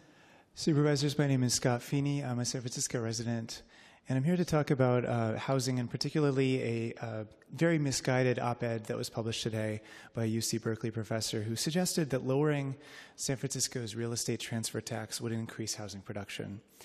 But that tax is on sales of existing high-valued properties, not on development, and it tops out at only 6% for the highest valued properties over $25 million. That's lower than the sales tax that students pay on used textbooks. Any impact that would have on development is a drop in the bucket compared to what's really holding housing back, which is high interest rates, high materials costs, and greater returns available to investors elsewhere, including in the AI boom. Those macroeconomic realities are not things that we're going to be able to tax cut our way out of. And if we're not thoughtful about this, we could end up in a worst of both worlds situation where we not only don't have a lot of private housing production, but we've also removed the revenue that was going to fund affordable housing production. Instead of cutting the transfer tax, this board should work with the mayor to devote transfer tax revenue to its intended purpose of building social housing. 2020's Proposition I, which raised the tax on sales of high-valued properties, was intended to fund social housing, but a legal loophole allowed former Mayor Breed to ignore that voter intent and spend the funds on other purposes instead of building badly needed affordable housing. The board can now work with the mayor to correct this mistake. Direct public investment in social housing will get construction moving again and build homes affordable to San Franciscans at all income levels. If we want to see cranes on the skyline and ultimately a more affordable city, Proposition I and the transfer tax can be part of the solution, not the problem. Thank you. Thank you for your comments. Are there any other speakers to address the board during general public comment? Mr. President. All right. Public comment is now closed. Madam Clerk, let's go to our for adoption without committee reference agenda, items 29 through 58. Items 29 through 58 were introduced for adoption, but without committee reference. A unanimous vote is required for adoption of a resolution on first appearance today. Alternatively, a member may require a resolution on first appearance to go to committee. Supervisor Chen. Thank you, Board President. I would like to sever number 29. Supervisor Walton. Thank you. Please send items 32 to 58 to committee. Right. All right. Madam Clerk, on the... Would be items 30 and 31. Yeah. Could you please call the roll? On items 30 and 31, Supervisor Sherrill? Aye. Sherrill, aye. Supervisor Walton? Aye. Walton, aye. Supervisor Wong? Aye. Wong, aye. Supervisor Chan? Aye. Chan, aye. Supervisor Chen? Aye. Chen, aye. Supervisor Dorsey? Aye. Dorsey, aye. Supervisor Fielder? Fielder, aye. Supervisor Mahmoud? Mahmoud, aye. Supervisor Mandelman? Aye. Mandelman, aye. Supervisor Melgar? Melgar, aye. And Supervisor Sauter? Sauter, aye. There are 11 ayes. Without objection, the resolutions are adopted. Madam Clerk, please call item 29. Item 29, resolution to condemn Immigration and Custom Enforcement, ICE, for actions that have led to the loss of life, urging state and federal partners to call for third-party investigation on all deaths that have occurred as a result of actions taken by ICE officers, calling for a moratorium on ICE detention until a third-party investigation could be conducted and corrective action be implemented, and to affirm San Francisco's commitment to upholding sanctuary city policies. Supervisor Chen. Thank you, President Mandelman. Since the introduction of this resolution, ICE has escalated the terror it's inflicting on communities around the country. In 2026, ICE has already killed 9 people. If this trend continues, we will quickly outpace last year. Each and every one of these people deserves justice. As an elected official, a community member, and a mother, I am absolutely horrified by what is happening, from the shooting of Alice Pretty to unlawful search and seizure at people's home to detainment of a 5-year-old boy. I have no words. I want to be explicitly clear. Our children are not bait. Our civilians are not targets. Our communities will not be torn apart. None of us are safe until all of us are safe. And I look forward to having your support on this resolution so we can continue to send a clear message about where our city stands. Thank you. Thank you, Supervisor Chen. I think we can take this item, same house, same call, without objection. The resolution is adopted. And with that, Madam Clerk, do we have any imperative agenda items? There are none to report. Would you please read the in memoriams? Today's meeting will be adjourned in memory of the following beloved individuals. On behalf of Supervisor Melgar, for the late Mr. Jose Bernardo Cuellar. And that's it? Okay.